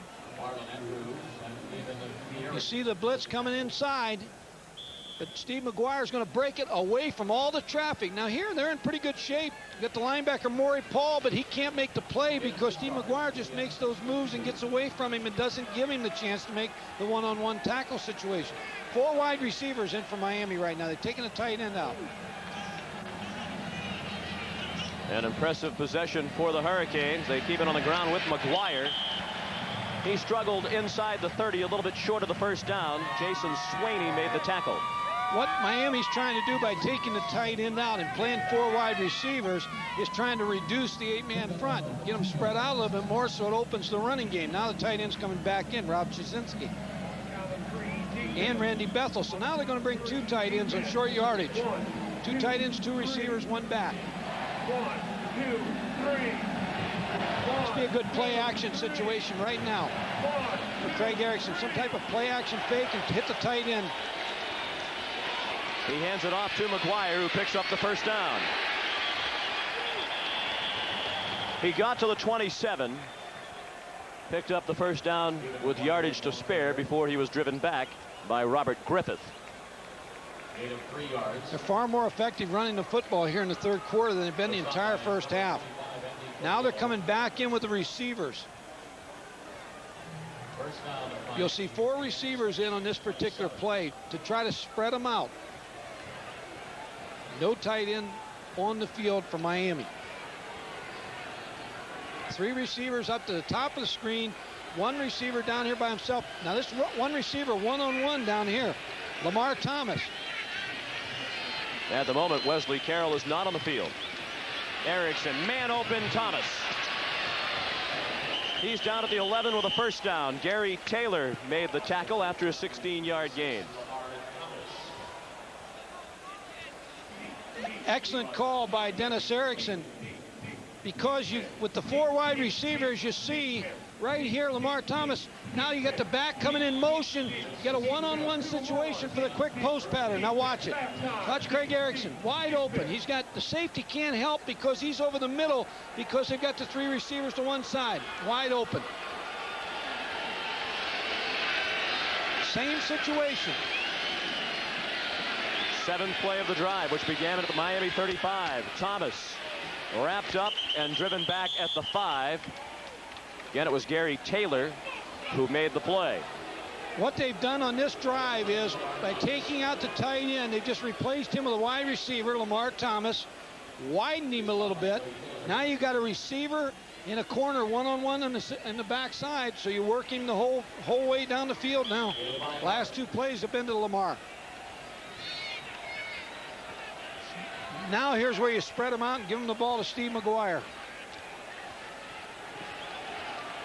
2nd and 5 from the 6. Alex Johnson's in there now.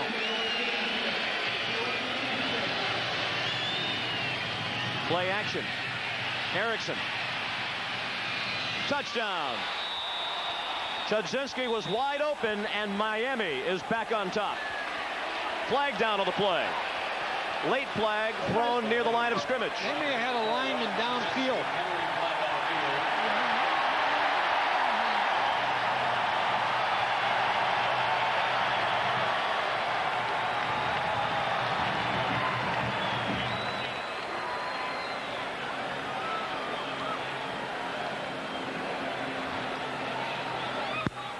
Ineligible downfield.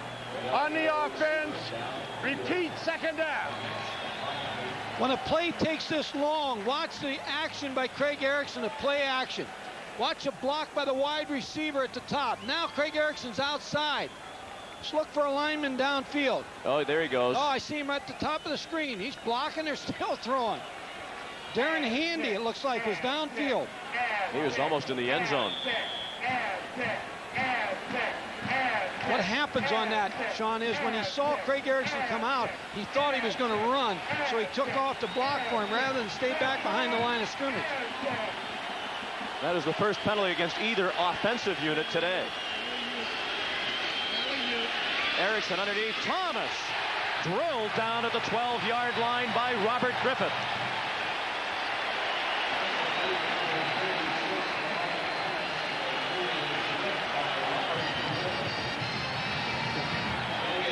Okay, watch on the play that we just talked about. Watch this receiver come in and block. Craig Erickson is going to roll out, and one of the linemen gets downfield. They think he's going to run the football. Let's watch it. Watch Craig Erickson. There's the block. Watch the lineman right here. He's downfield blocking. He thinks Craig Erickson's going to run. 3rd and 10 at the 11. And again, Craig Erickson confused as he came up to the line of scrimmage, and he uses a timeout. We're tied at 20. We'll be right back. What would you say if Pizza Hut served up fully loaded Supreme pizzas for the never-before low price of just $6.99 each? Oh, baby, that's what I like. It's the Holiday Feast deal. Get up to 5 Supreme pizzas each for just $6.99. Oh, baby, that's what I like. The Supreme Pizza with 6 of your favorite toppings at a price you're really gonna like. So this holiday season, hurry into Pizza Hut for the deal that's got everyone saying, oh, baby, that's what I like. Pizza Hut, making it great. So aggressive, it mastered Germany's treacherous Nürburgring. So spirited, it has 4 valves per cylinder. So serious, it only comes with a stick shift. The BMW 318 is back. With a vengeance. Introducing the BMW 318 IS. For special new lease and finance plans, see your participating BMW dealer. Dick, it's Charlie. I can't read this order. Was it cups or caps? Get back to me.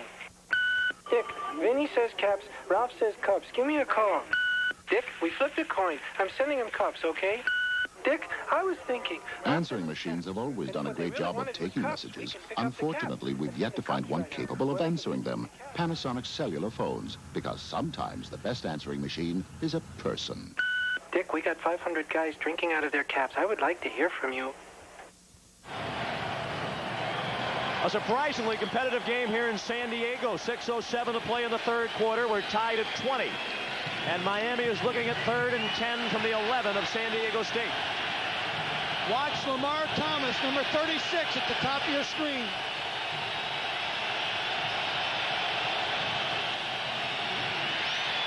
Touchdown, Randall Hill. Boy, good call by Dennis Erickson. They ran posts on both sides, and he came to the short side of the field and hit Randall Hill against Gary Taylor.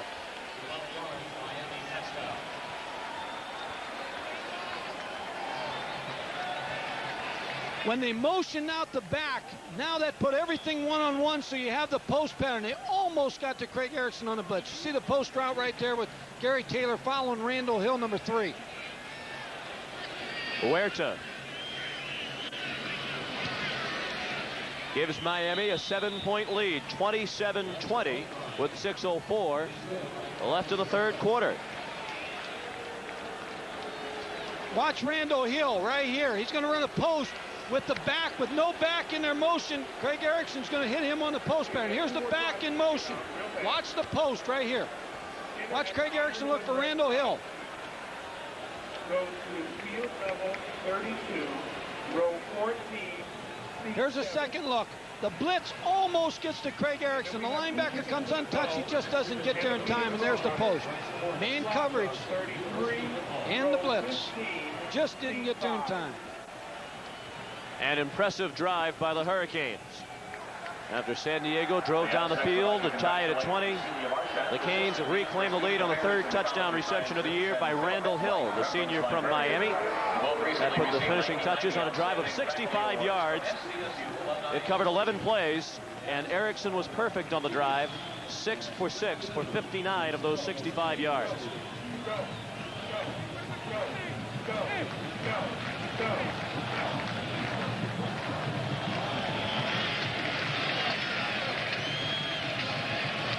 Huerta, line drive kick.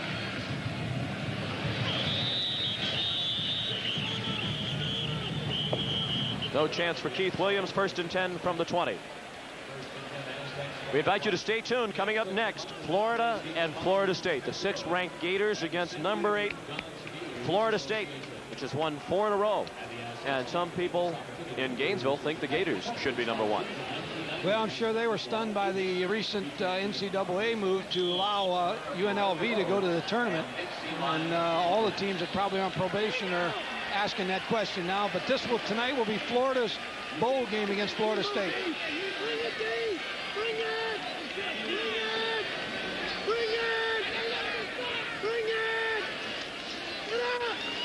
McGuire behind his intended target, Airy.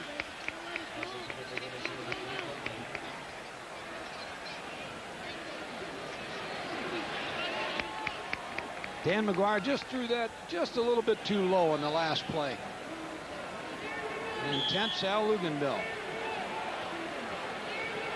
He is approaching Lou Holtz's record for pacing during a game.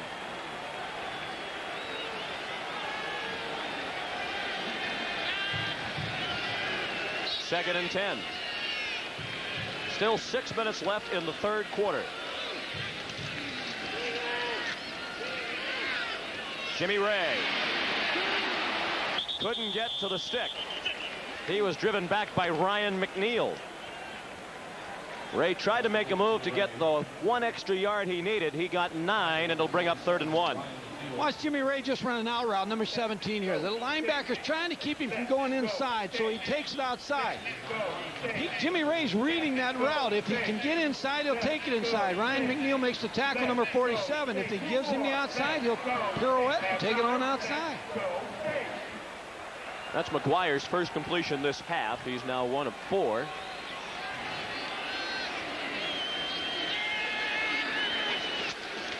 Two tight ends. Right, gets outside, 1st down.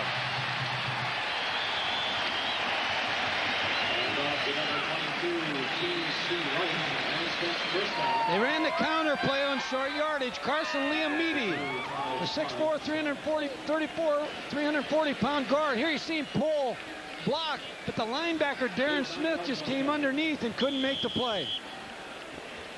I don't blame you for having trouble with that. That's a lot of weight to keep track of. T.C. Wright, 15 rushes, 78 yards in this particular game. People have had very difficult time running against Miami, but San Diego State, because of their play mix and the threat of the pass, has opened up the run. McGuire lost the snap, and the Canes recover. Second turnover by San Diego State. Anthony Hamlet recovered the fumble. All quarterbacks want to bring that ball into their stomach on the snap of the ball, and I don't think he got it in. Watch him take the snap. I think a guard hits. No, it just popped right up, and he couldn't get it. He may either pulled out too soon or the ball just didn't get to his hands. Costly turnover. Anthony Hamlet, number 97, recovers. And the other turnover was a costly interception in the first half. Looked like a routine pass in the flat to Jimmy Ray. It was overthrown. Intercepted by Roland Smith, and that led to a Miami score. They know how to take advantage of the turnovers.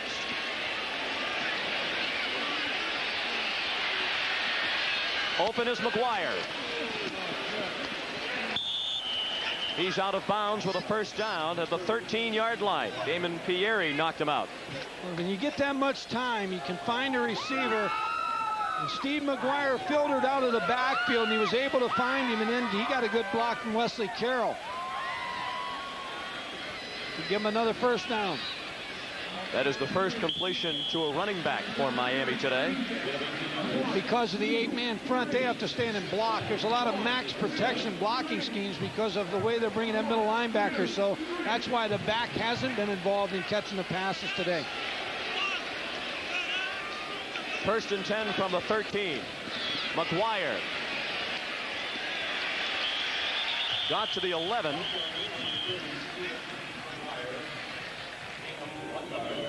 Tracy Mayo, a linebacker, number 58, stacked that up. He had the guard and the tackle coming from the backside.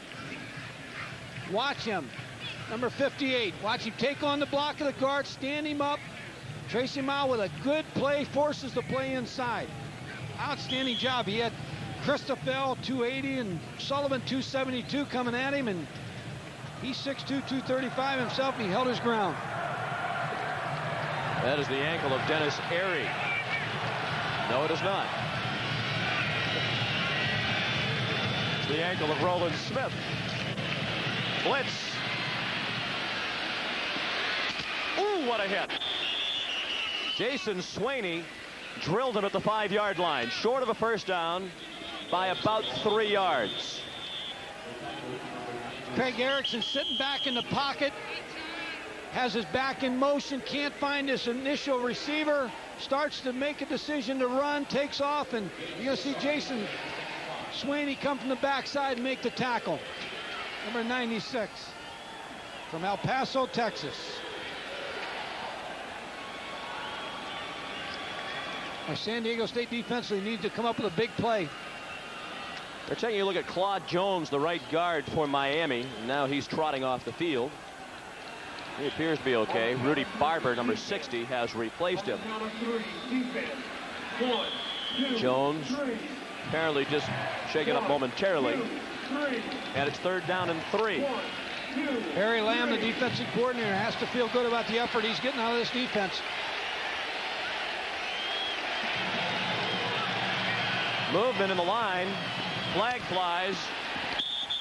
And McGuire is out short of the first down. So if the play stands, Miami will be forced into 4th down. Looked like Miami had movement along the right end of their offensive line. I think they'll take it back. 5-yard penalty will still be 3rd down.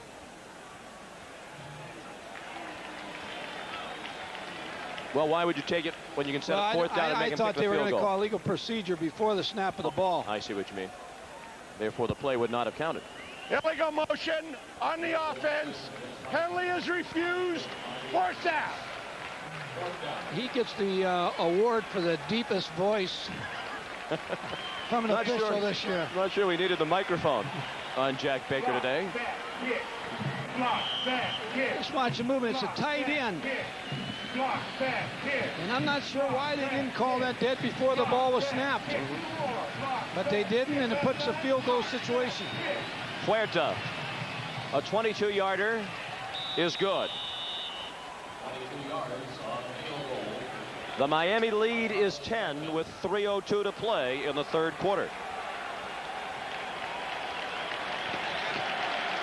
McDonough with Mike Gottfried and Neil Lomax at Jack Murphy Stadium in San Diego. Carlos Huerta's 22-yard field goal has given Miami a 10-point lead. Keith Williams will not run it out. Let's check in with Tim Brando. Sean, the 14 parlay in the Southeastern Conference now has become clear. Alabama beating Auburn today 16-7. So that means this for the Fiesta Bowl. Alabama apparently will accept the bid to go play in Arizona against the Louisville Cardinal. Now, the Mazda Gator Bowl will have the 2nd best record in the Southeastern Conference. Mississippi taking on Michigan. You'll be able to see it here on ESPN on New Year's Day, 11:30 Eastern Time. And the Peach Bowl will have Auburn taking on Indiana. So that's the story in that 14 parlay. Back to Sean and Mike. And it's Miami leading 10 by 10, 30-20, with 3 minutes left in the 3rd quarter. On the ground with Booker. He got to the line of scrimmage, and that's it. Maurice Crum was at the bottom of the pile, along with Mark Caesar, a backup defensive tackle, who's giving Shane Curry a couple of moments off. Maurice Crum has been involved in pass coverage all day Comes up and finally gets a chance to play the run and make the tackle on Tommy Booker. He's been playing in space the whole game because they have him out on the third receiver. Something that he's not used to doing in this. You know, he doesn't see this offense all the time from other opponents that they play on a regular basis. Sees it in practice. McGuire for Rowe, first down.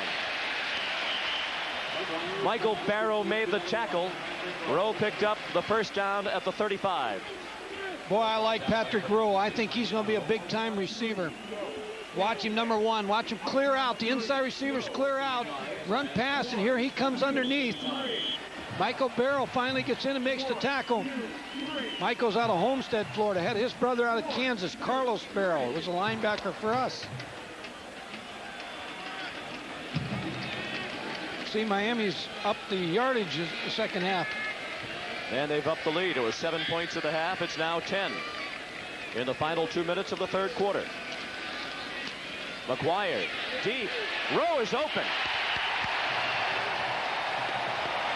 First down, San Diego State at the 40 of Miami, a 25-yard play. Now here's something you got to be impressed with. Not the chicken, but you're impressed with the strong arm of Dan McGuire. Watch, he's going to throw a fade route, which is very difficult. The receiver sits in the hole of the two deep cover. Look at the strength in throwing this ball to Patrick Rowe. Excellent throw. Pro scouts here just dropped their coffee all over the place watching that, because that's something you like to see in a quarterback.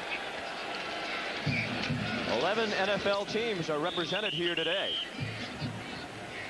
Total of 14 scouts, including Joe Mendez, the player personnel director of the New England Patriots. And were the draft to be held today, the Patriots would have the first pick. Well, what's he going to do with it? He's not going to take a quarterback. I think the Patriots are looking to trade that pick for a couple of picks. They need quantity in addition to quality, as their record clearly demonstrates.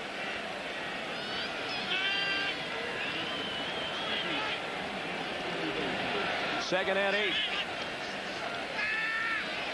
McGuire threw it short of Jimmy Ray, but he did well to get rid of it as Mark Caesar was about to grab a hold of Dan McGuire. What you're going to see here is a twist between 76 and Russell Maryland. Watch number 76, Mark Caesar, come around the outside, not get picked up and put pressure on Dan McGuire. They're able to do that because there's no threat of the draw, because the back has left the backfield. They're motioning him out, and they just don't feel Dan McGuire will run the draw that much on him. So they're doing a lot of twists inside to try to free up a defensive rusher. San Diego State has called a timeout to discuss the 3rd and 8 play. This is a big play. They're already down to 2 timeouts remaining. They trail by 10 with less than a minute to play in the third quarter. They need to do something. Well, they do, and they're up against a very tough Miami defense. Miami's played a tough schedule. I just looking at their schedule, they play 6 bowl teams this year. Notre Dame played 7 bowl teams, but a team that has to be reckoned with in the future, and a coach that did an outstanding job this year is Dennis Green of Stanford. Even though they're 5 and 6, he played 8 bowl teams. So the future looks good for Dennis in that particular program. But Miami's a very strong defensive football team, and 3rd and 9, the percentages are kind of with them. The way Patrick Rowe has become free on the outside, I think they'll either try to bring him underneath or try to hit Jimmy Ray on an out pass.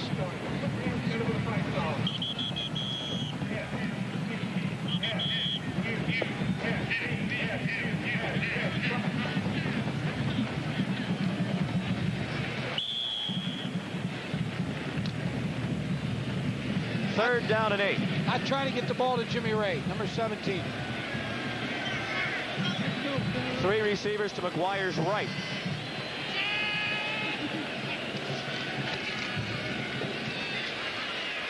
Man open.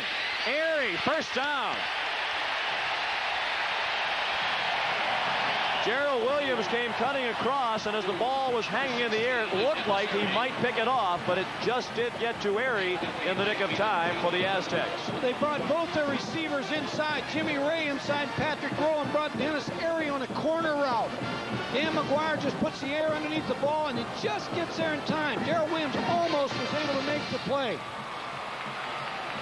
Big first down. Airy, a first-team all-WAC selection this year. by the league coaches. On the run, and the run goes in reverse right, driven down by Rusty Medeiros, the redshirt freshman from Ozark, Missouri. Defensive coordinator Sonny Lubick says he gets better every day. When you run the counter, watch the top of your screen. Nobody blocks him. He just came right off the corner. The center is the one that has to go back to block him. He has to go a long way, and they widened Rusty Medeiros on that play, and that took the counter away. And the Aztecs will let time run out in the third quarter. Miami 30, San Diego State 20 with 15 minutes to play at Jack Murphy Stadium in San Diego. The ball belongs to the Aztecs. 2nd and 15 at the 25 of Miami. San Diego State trails by 10.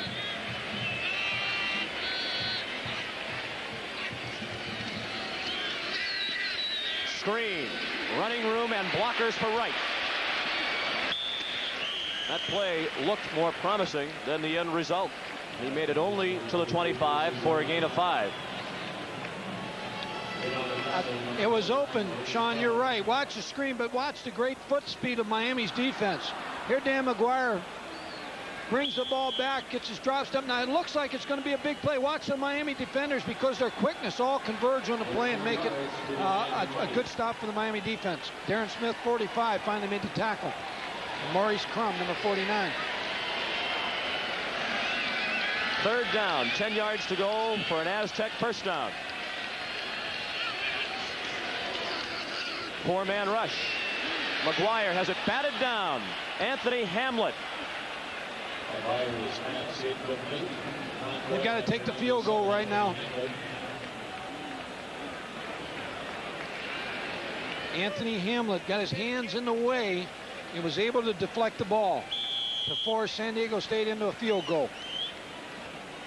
Dave Lay, the gentleman talking to Al Luganbill. Lay is the offensive coordinator. 38-yard field goal try for Andy Trackus. He's been perfect today. There's short men on the field right now. And keep that in mind as they have to burn another timeout. Tony Nichols was late coming onto the field. Here's Tim Brando. Gentlemen, all of the precincts are now reporting. At the Downtown Athletic Club in New York, the Heisman Trophy has been awarded. And as we had expected, it did go to Ty Detmer. The numbers on the voting we're still waiting on, but there are the numbers that are worthy of a Heisman Trophy winner. The completions, as to the attempts, the yardage, he'll probably go over the 5,000-yard mark against Hawaii tonight. Those are the numbers with one game remaining in the season. Of course, the Holiday Bowl, the WAC champion BYU will be there to entertain Texas A&M right there in Jack Murphy Stadium. Gentlemen, you'll get your look at the Heisman Trophy winner right here on ESPN. Sean Moore and Sean McDonough and Mike Gottfried will have the call in that ball game. I know you're looking forward to it, gentlemen. Yes, we are, Tom. 14:09 left in the fourth quarter, and we will see Ty Detmer December 29th, Tim, here at the Jack Murphy Stadium against Texas A&M, and Texas A&M played Texas very tough today. He's going to run into a good defense at Texas A&M, and he's a very deserving winner, as would have been Rocket Ismail, Sean Moore, any of the candidates. They're all good candidates this year. 38-yard field goal attempt to cut the lead to 7.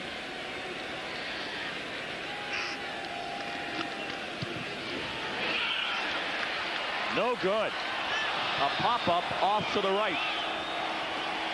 That's a big miss. What San Diego State has to worry about now is a letdown on their defense and to give up a big play and just take them completely out of this ball game.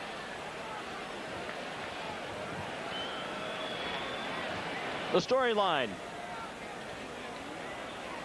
Erickson in the second half, 8 of 9 after a miserable first half. Miami starting to solve this 46 defense from San Diego State, and they've taken advantage of the 2 turnovers, the McGuire interception and the McGuire fumble, for the 10 points that are the difference in the game at this moment. Erickson to the near side over the head of Alex Johnson. Tracus had made 13 straight field goals before that miss. Chance for a lift for San Diego State. Now it's a demoralized group, including Dan McGuire along the sideline.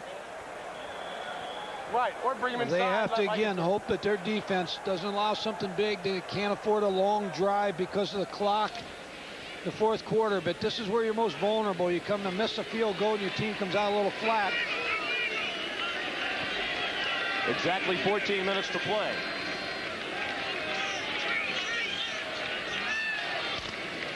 On the run with Johnson. Tripped up at the line of scrimmage. Andy Coviello, the outside linebacker, junior from Fair Oaks, California, made the play. San Diego State, again, has done a great job of trying to confuse Craig Erickson and the blocking schemes. You see Andy Coviello standing up as a linebacker, just comes a little late off a block right here, makes the tackle on Alex Johnson. When the 46 is, when it's in sync and the 8-man front, it's very difficult to run against it.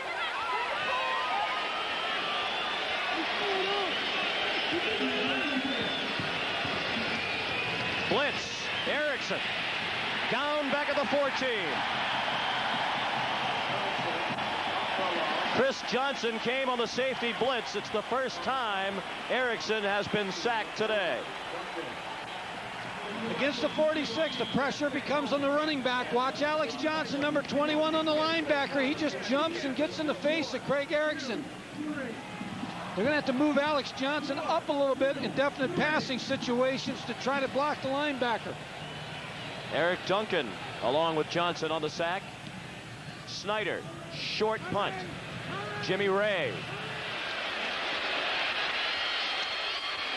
Tackled by Charles Farms at the 46 of Miami. A 39-yard punt, a 6-yard return, and will return after this.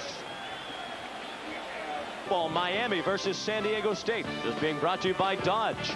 For performance, quality, safety, and value, welcome home, America. And by Mr. Goodwrench, the GM service expert at your participating GM dealers. Oh, a tough assignment for our ESPN crew. You're looking at nearby Point Loma.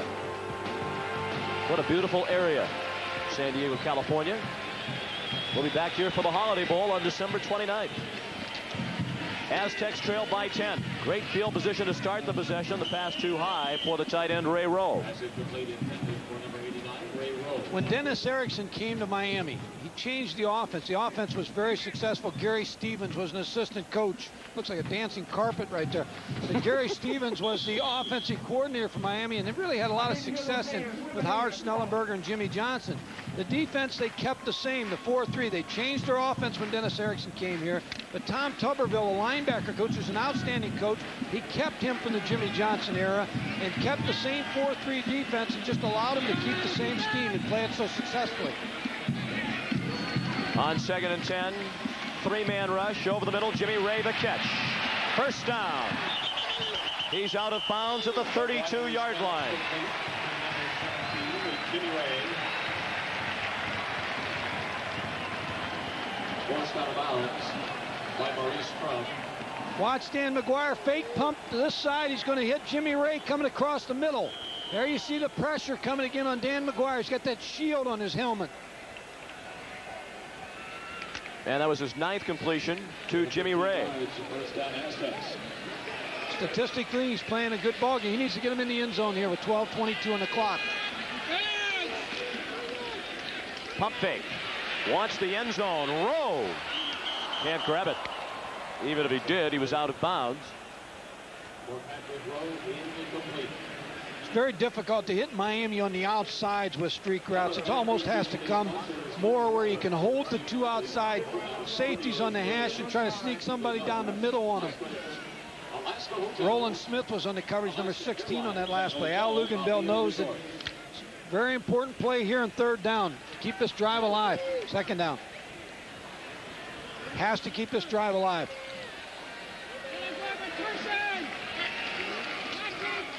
Draw play. Booker.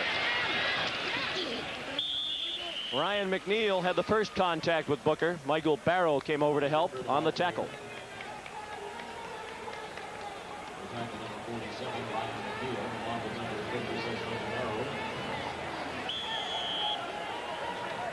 3 yards to the Miami 29. Third down and 7 at the 29-yard line of Miami.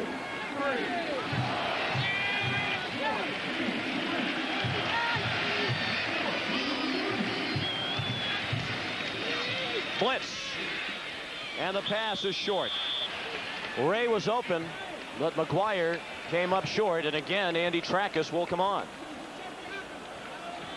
Just ran an option route on that play with Jimmy Ray just having the ability to either sit down if it's zone coverage or man coverage to break outside or inside, but the ball was tipped.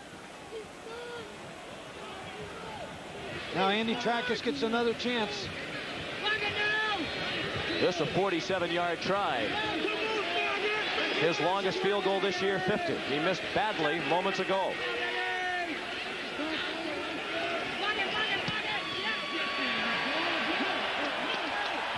This one's wide, off to the left. And Darren Smith bothered him a little bit. He came inside the block of the wingback and almost blocked this kick.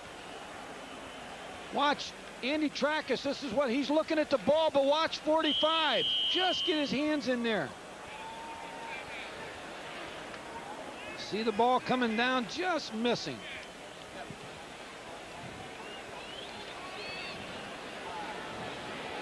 Still a 10-point lead for Miami.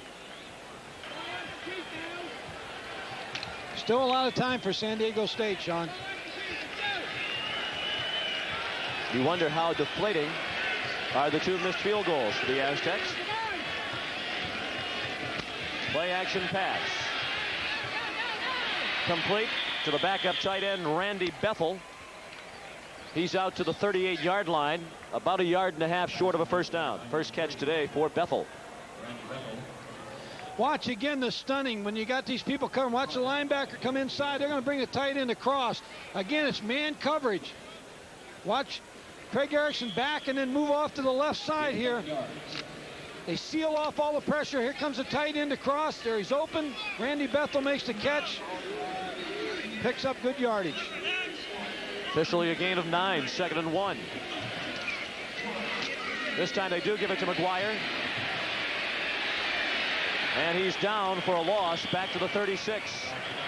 Chris Johnson, the primary tackler. Andy Coviello also in on the stop. They're able again with the stunning up inside of trying to shut off this counter play.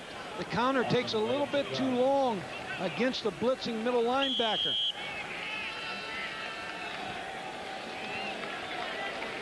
Watch a middle linebacker blitzing here. Tight end's going to come off and block him on this play. That frees up Corey Paul to be able to go outside and make the play. 3rd and a short for all-out blitz, and it is caught for the first down. Randall Hill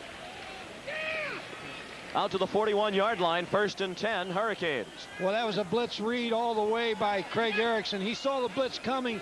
Both his receivers on the outside. Watch him come with the blitz. Here, both linebackers coming inside. The defensive lineman went outside, and the receivers ran the route at 5 yards.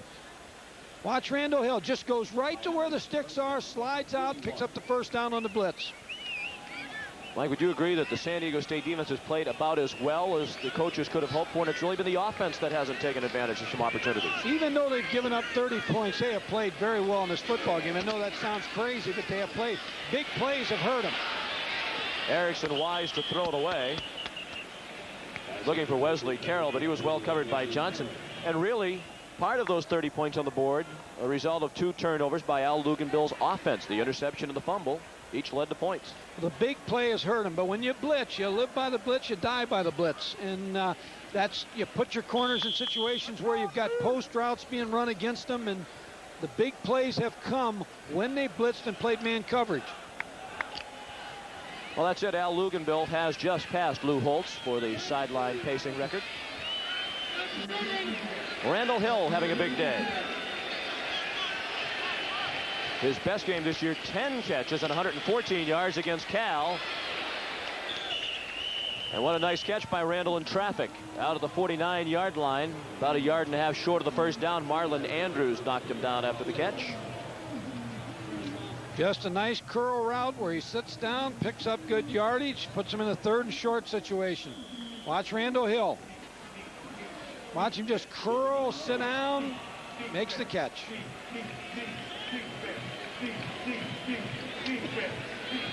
Well, it's getting toward must-stop time for the Aztec defense with 9:15 of the clock running to play in the football game.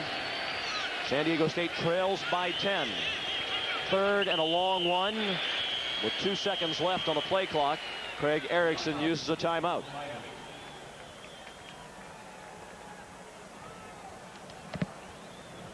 The Aztec basketball team returns home December the 6th to take on the Indians of Midwestern State about time 8 o'clock in Peterson Field on the campus of San Diego State University. 30-20 Miami. What do you look for on 3rd down? Well, I think they got to pick the first down up with giving the ball to Steve McGuire as a running back on this particular play. I was just, as I'm watching Randall Hill having a big day as a receiver, he was recruited as a corner at Miami. Almost everybody in the country that looked at him as a defensive back. But he's been able to switch over from a defensive back position because Miami had such great defensive backs that he went over to play receiver, and he's done very well at that position. Craig Erickson, the latest in a long line of standout quarterbacks at Miami. Miami was known as quarterback U in the 80s. Jim Kelly began the tradition when he threw for more than 2,400 yards in 81. Bernie Kosar led the Canes to a national title in 83 and set a passing yardage record in 84. Vinny Testaverde won the Heisman in 86 after a career in which he threw for more than 6,000 yards. And Steve Walsh set a Miami record with 48 career touchdown passes. 3rd down, moving to the line. No flags. McGuire didn't get there. Tracy Mao, Andy Coviello, Jason Swaney, all in the neighborhood. It's going to be frustrating for Dennis Erickson when he looks back on this film. They've blown many opportunities. Here's a 3rd short against the blitz again. Here they come, the 8-man front. More people than you can block, and they just get people up the field and make the play on Steve McGuire. Lou Foster made the tackle, forcing the punt from Paul Snyder. The Aztec defense is doing its part. The offense that has been disappointing today. That's a shank. Out of bounds at the 29-yard line. A 24-yard punt. San Diego State needs to turn up the heat. They need to get a score and put some pressure on Miami and get within a touchdown to have the chance to beat them. They're down 10 right now, but Dan McGuire needs a good drive in this series.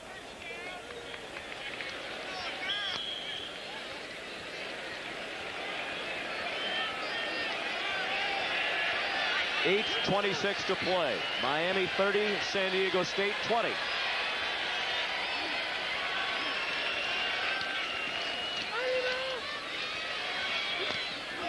Incomplete. Batted away by Darren Smith. You can see how hard he throws the football. Dan McGuire back on just a 5-step drop, and he put something on this football. Threw it so hard that Darren Smith couldn't see it to intercept it. 2nd and 10.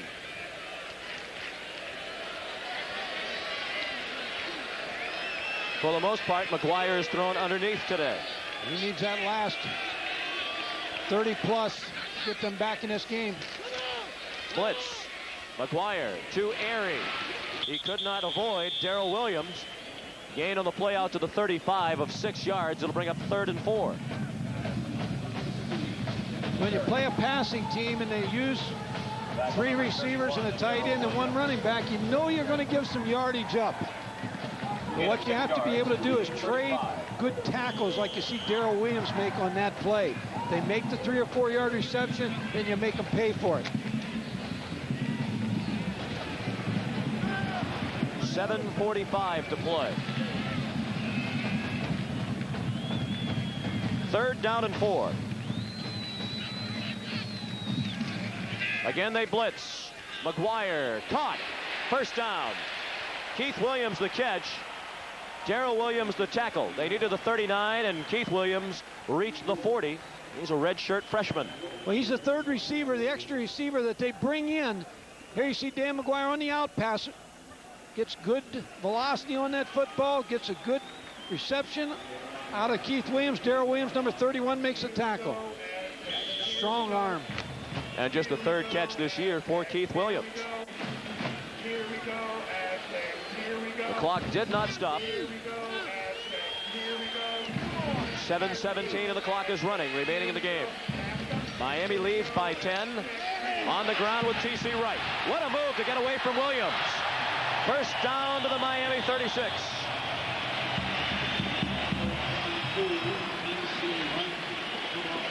T.C. Wright brings the crowd back in the ballgame. This is a counter play.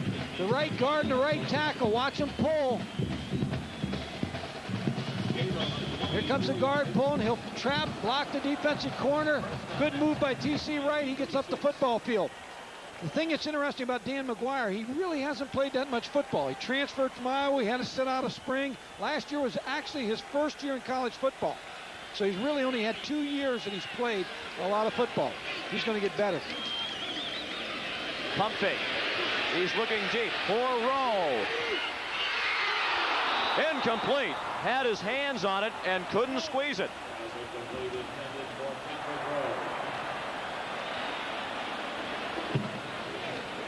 And when you watch Dan McGuire, most of this is from his arm. He just pump fakes, waits a second, and then puts it up.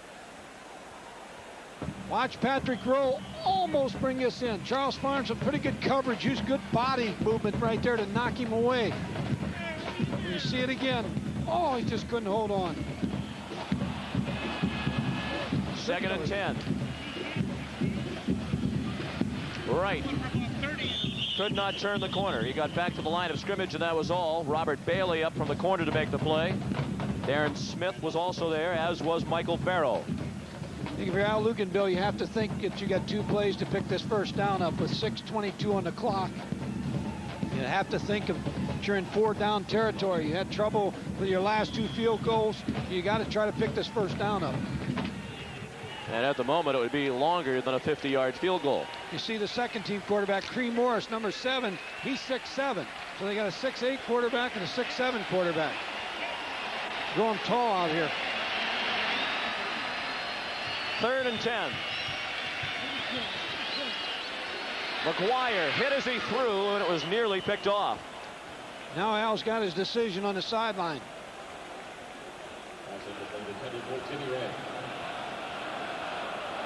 He's going to try a field goal. Well, Trackus can kick it from this distance. His 47-yard attempt that was wide had plenty to spare moments ago. And you have to wonder about his confidence when he's missed 2 in a row, and this would be a 54-yard try, which would be a career long. And they're going to take a timeout and talk about it.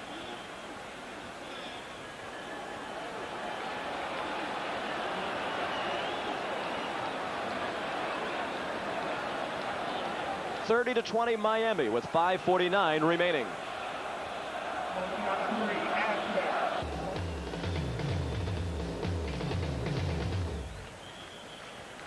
30-20 Miami, and after the timeout, Al Luganville has decided to stay with his decision to kick the field goal. I guess he feels a 54-yard field goal is a higher percentage play than picking up a 3rd and 10. Well, he knows he's missed 2 in a row, so he's counting on him to hit this one to put him within a distance where they can win the football game. That's his whole decision. Rather than be in a situation 4th and 10. It is no good. Almost identical to the last field goal, hooked wide to the left.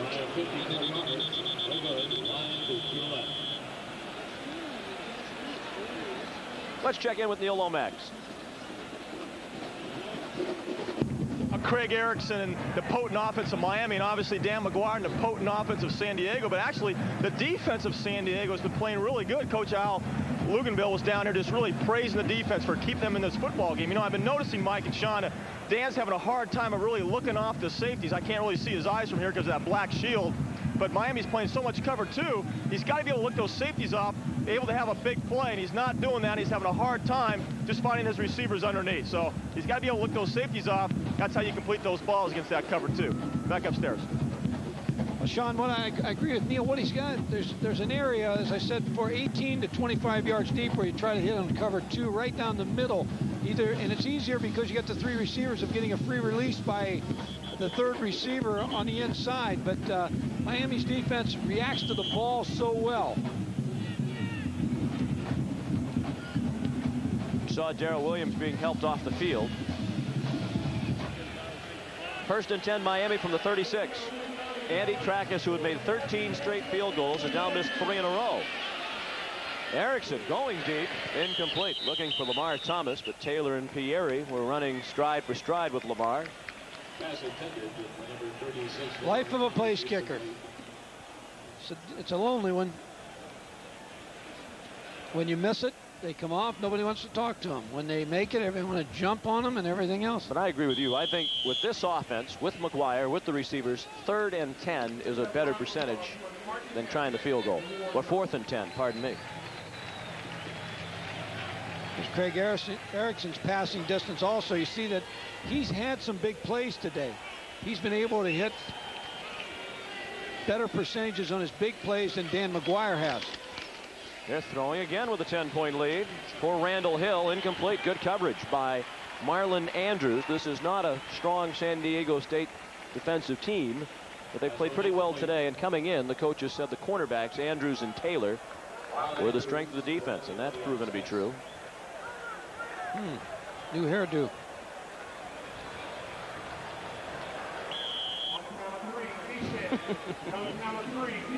Gotta fire the barber. What about 2 passes when you're hit by 10 with 5:27? Well, they're having a difficult time running the football. I think and it's the right strategy because they are a pass offensive team, and San Diego State has taken the running game away from them with the 8-man front. They dump it underneath, incomplete. Well, that's a great sequence for San Diego State. Very little time comes off the clock as Erickson throws 3 incompletions, and the Aztecs will get it right back, but still 5:24 remaining. I'll tell you who will get the biggest benefit of this tape will be the University of Texas.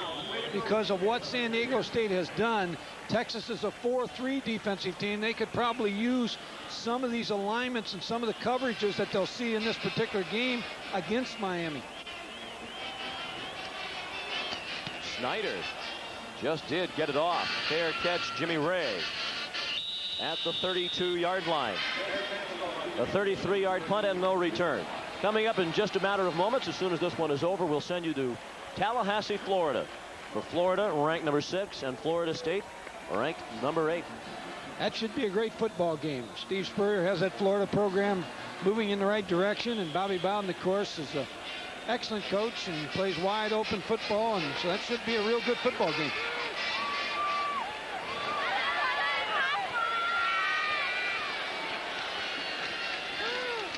Running play, T.C. Wright. Tough run. He battled for the extra couple of yards out to the 37. He picked up 5. T.C.'s real name is Torrey Lee. You wonder how you get T.C. out of that. Well, that comes from his nickname of Top Cat as a child. Clock is the biggest enemy right now for Dan McGuire. And they've lost their timeouts. They don't have any timeouts, so that really makes it more difficult. This offense has not been very impressive in the second half, with the exception of the opening drive, which resulted in a touchdown. Underneath, Airy. Weaves for the first down and more. Airy picks up a block. Dennis Airy out of bounds at the 26-yard line. 37-yard gain.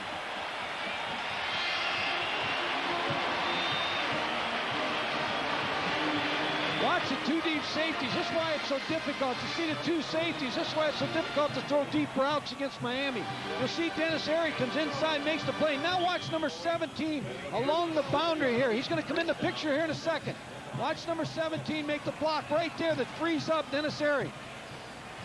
Block Charles Farms. Draw play, big hole. T.C. Wright. Down to the 20, a gain of 7. Michael Barrow the tackle, 4:14 to play. 30-20 in favor of Miami. Because of the way they play those safeties, the underneath routes are what you have to be able to take, and you have to be content to take it. But with the clock and no timeouts, you got to remember, they burnt their timeouts in this half. So they need to score and then consider the onside kick situation. What Al Luganbill wouldn't do to have just one of those 3 missed field goals. Underneath, roll, first down. He's down at the 15-yard line. Should they be considering some sort of hurry up here? I think they have to. Because of the situation without the timeouts, they can't afford to huddle. It should be almost on the line. But what Miami does, when San Diego State runs the back in motion, Miami just tries to wall everything off, but the outside receiver's able to sneak underneath the man coverage. Record-setting season for Patrick Rowe. He has broken the WAC record set by New Mexico's Terrence Mathis last year. That time the run did not fool Miami.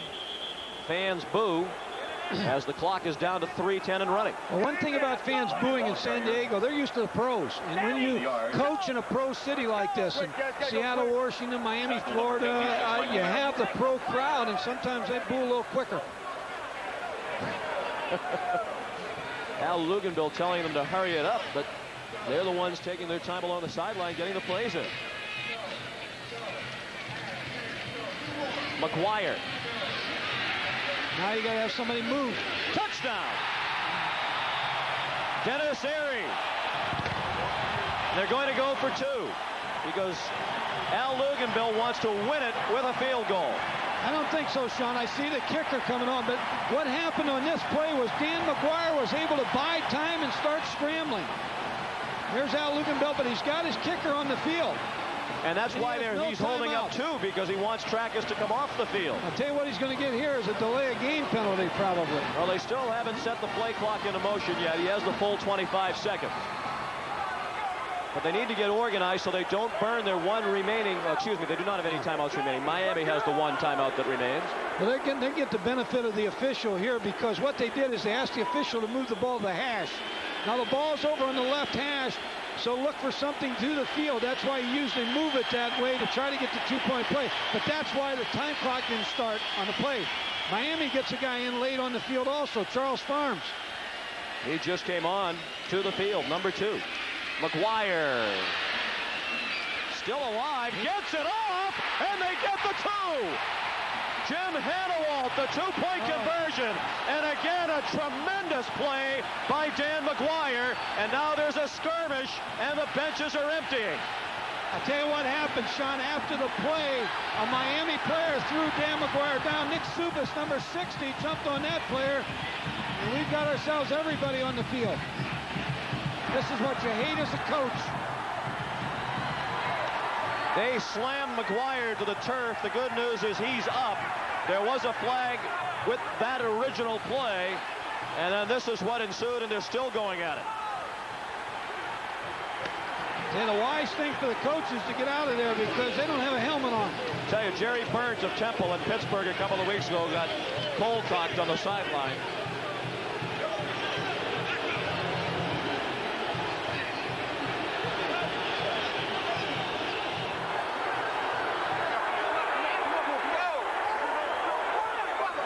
Andy Coviello needs to get his helmet on. Yes.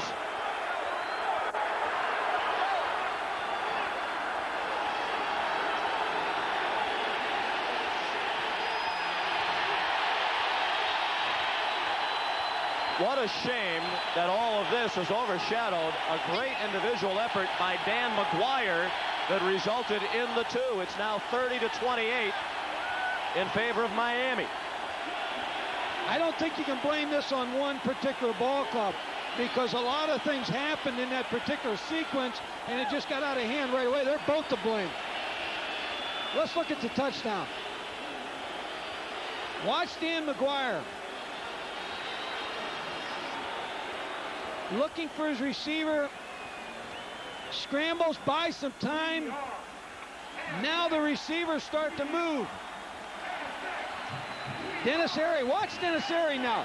He's set up on his route. He's got his route. He's covered. Now he needs to slide to the left. He does.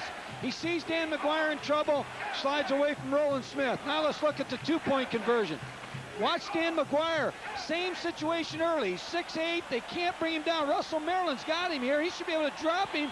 He gets away from it, flips the ball over to his tight end, Jim Hannawald. He gets in on the two-point. Now the scuffle occurs back where Dan McGuire's at.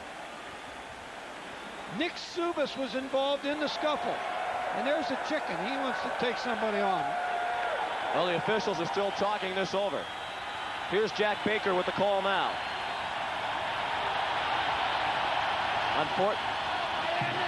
Ejection, dead ball, personal foul, San Diego. Eject. Hold it here. No word on the ejected players. Well, he'll go to the coach right now and explain to him who he did throw out.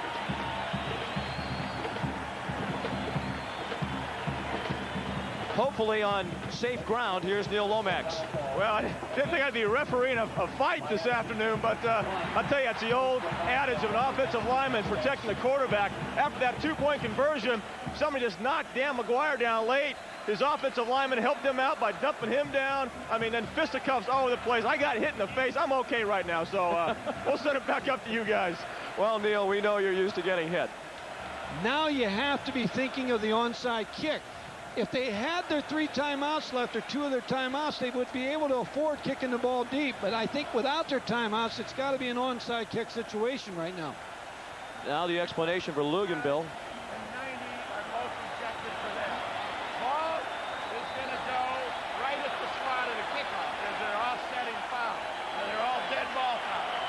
Even though there's 2 on them, they all happen in the same time sequence.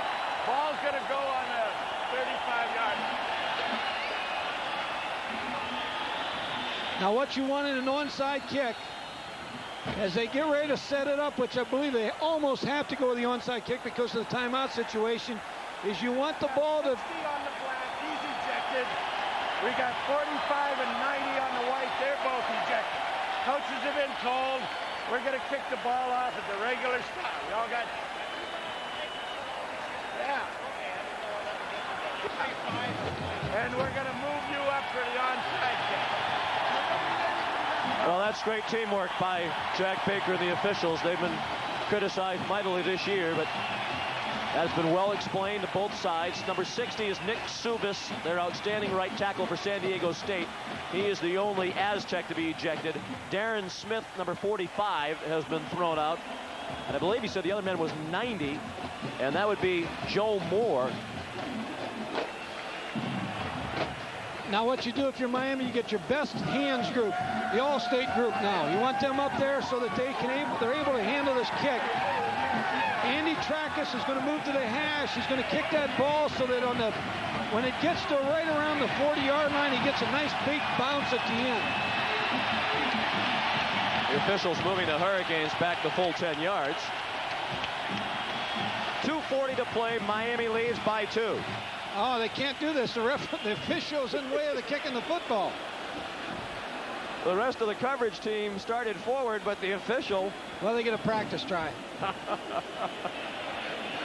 What else could happen here this afternoon? Get ready right now. This is the biggest play of the game. He needs a good bounce on this. Well, the coverage team has had the warm-up. It squirts through, and it looked like Ryan McNeil came up with the ball for Miami. Didn't get the kind of bounce you want out of that. Coach Erickson pulling his players away. Aztec players saying they have it, but it looked like it bounced up into the lap of Ryan McNeil, and it did. Watch the onside kick. There's the All-State team, the good hands people. They're just sitting, waiting. Who's going to handle the football? The other people in front are going to block. He was able to bring it in, number 47, make the play, going down with it. Now Miami needs to run the football to kill this clock against an 8-man front. 3 runs will take this clock down. I don't think they do anything but run the football right now. 2:40 to play. They've had 25 rushing attempts for 52 yards, so they haven't run it very successful today. He may be checking off. It is a run with McGuire to the 45, a gain of 4. Now, if you're San Diego State, you got to get off the ground, get back on defense, get off the ball. So one thing you want to do if you're Miami is take a lot of time getting off the ground. You get knocked down or the ball carrier, just get up real slow because the clock won't start until you get back and start back to the huddle. The next snap will have to come with 1:57 remaining. 1 first down is all Miami needs. 2nd and 6.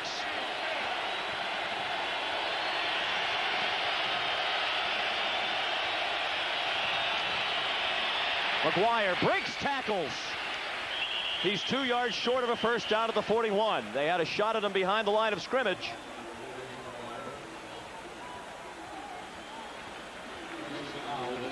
Here's where you wish you had those timeouts. Mm-hmm.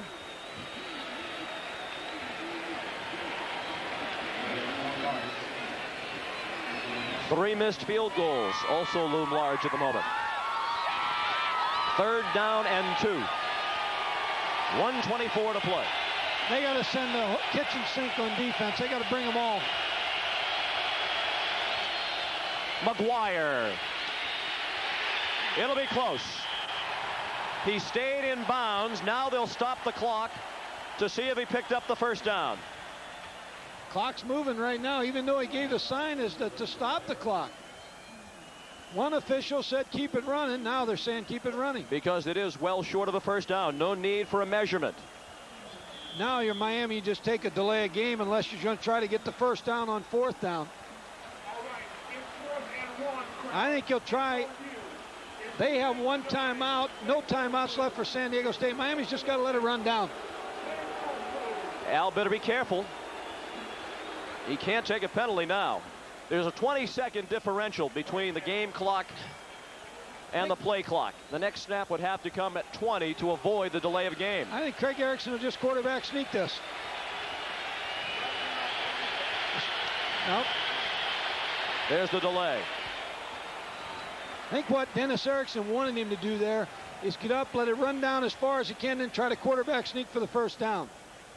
Or call a timeout with 1 second left because he slapped his hands together, did Craig Erickson, as if he was disgusted that he didn't get a timeout. Now they're going to punt the football or line up the punt. So you don't know in this situation what they'll try to do. San Diego State's going to bring all 11 players. They don't have anybody back. Snyder gets it off. The only problem with that is it's going to take a long time for that ball to bounce. That's right. They can let it roll as long as they want. Well, it's going to take a miracle. We've had a terrific game here. We think we have a great game coming up immediately after the final 9 seconds. Florida and Florida State, the 6th-ranked Gators, the 8th-ranked Seminoles. Ron Franklin, Gary Danielson, and Kevin Kiley standing by to bring you that one. Very difficult with only 9 seconds to go against a 2-deep coverage. And if you're Miami, the one thing you want to do is play back as far as you can.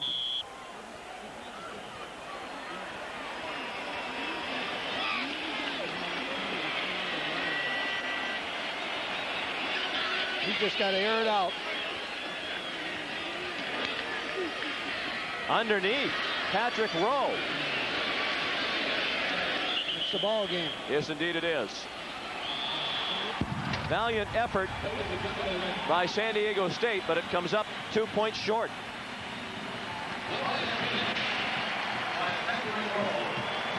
Dennis Erickson heads to the Cotton Bowl at 9-2. We'll be back in a moment.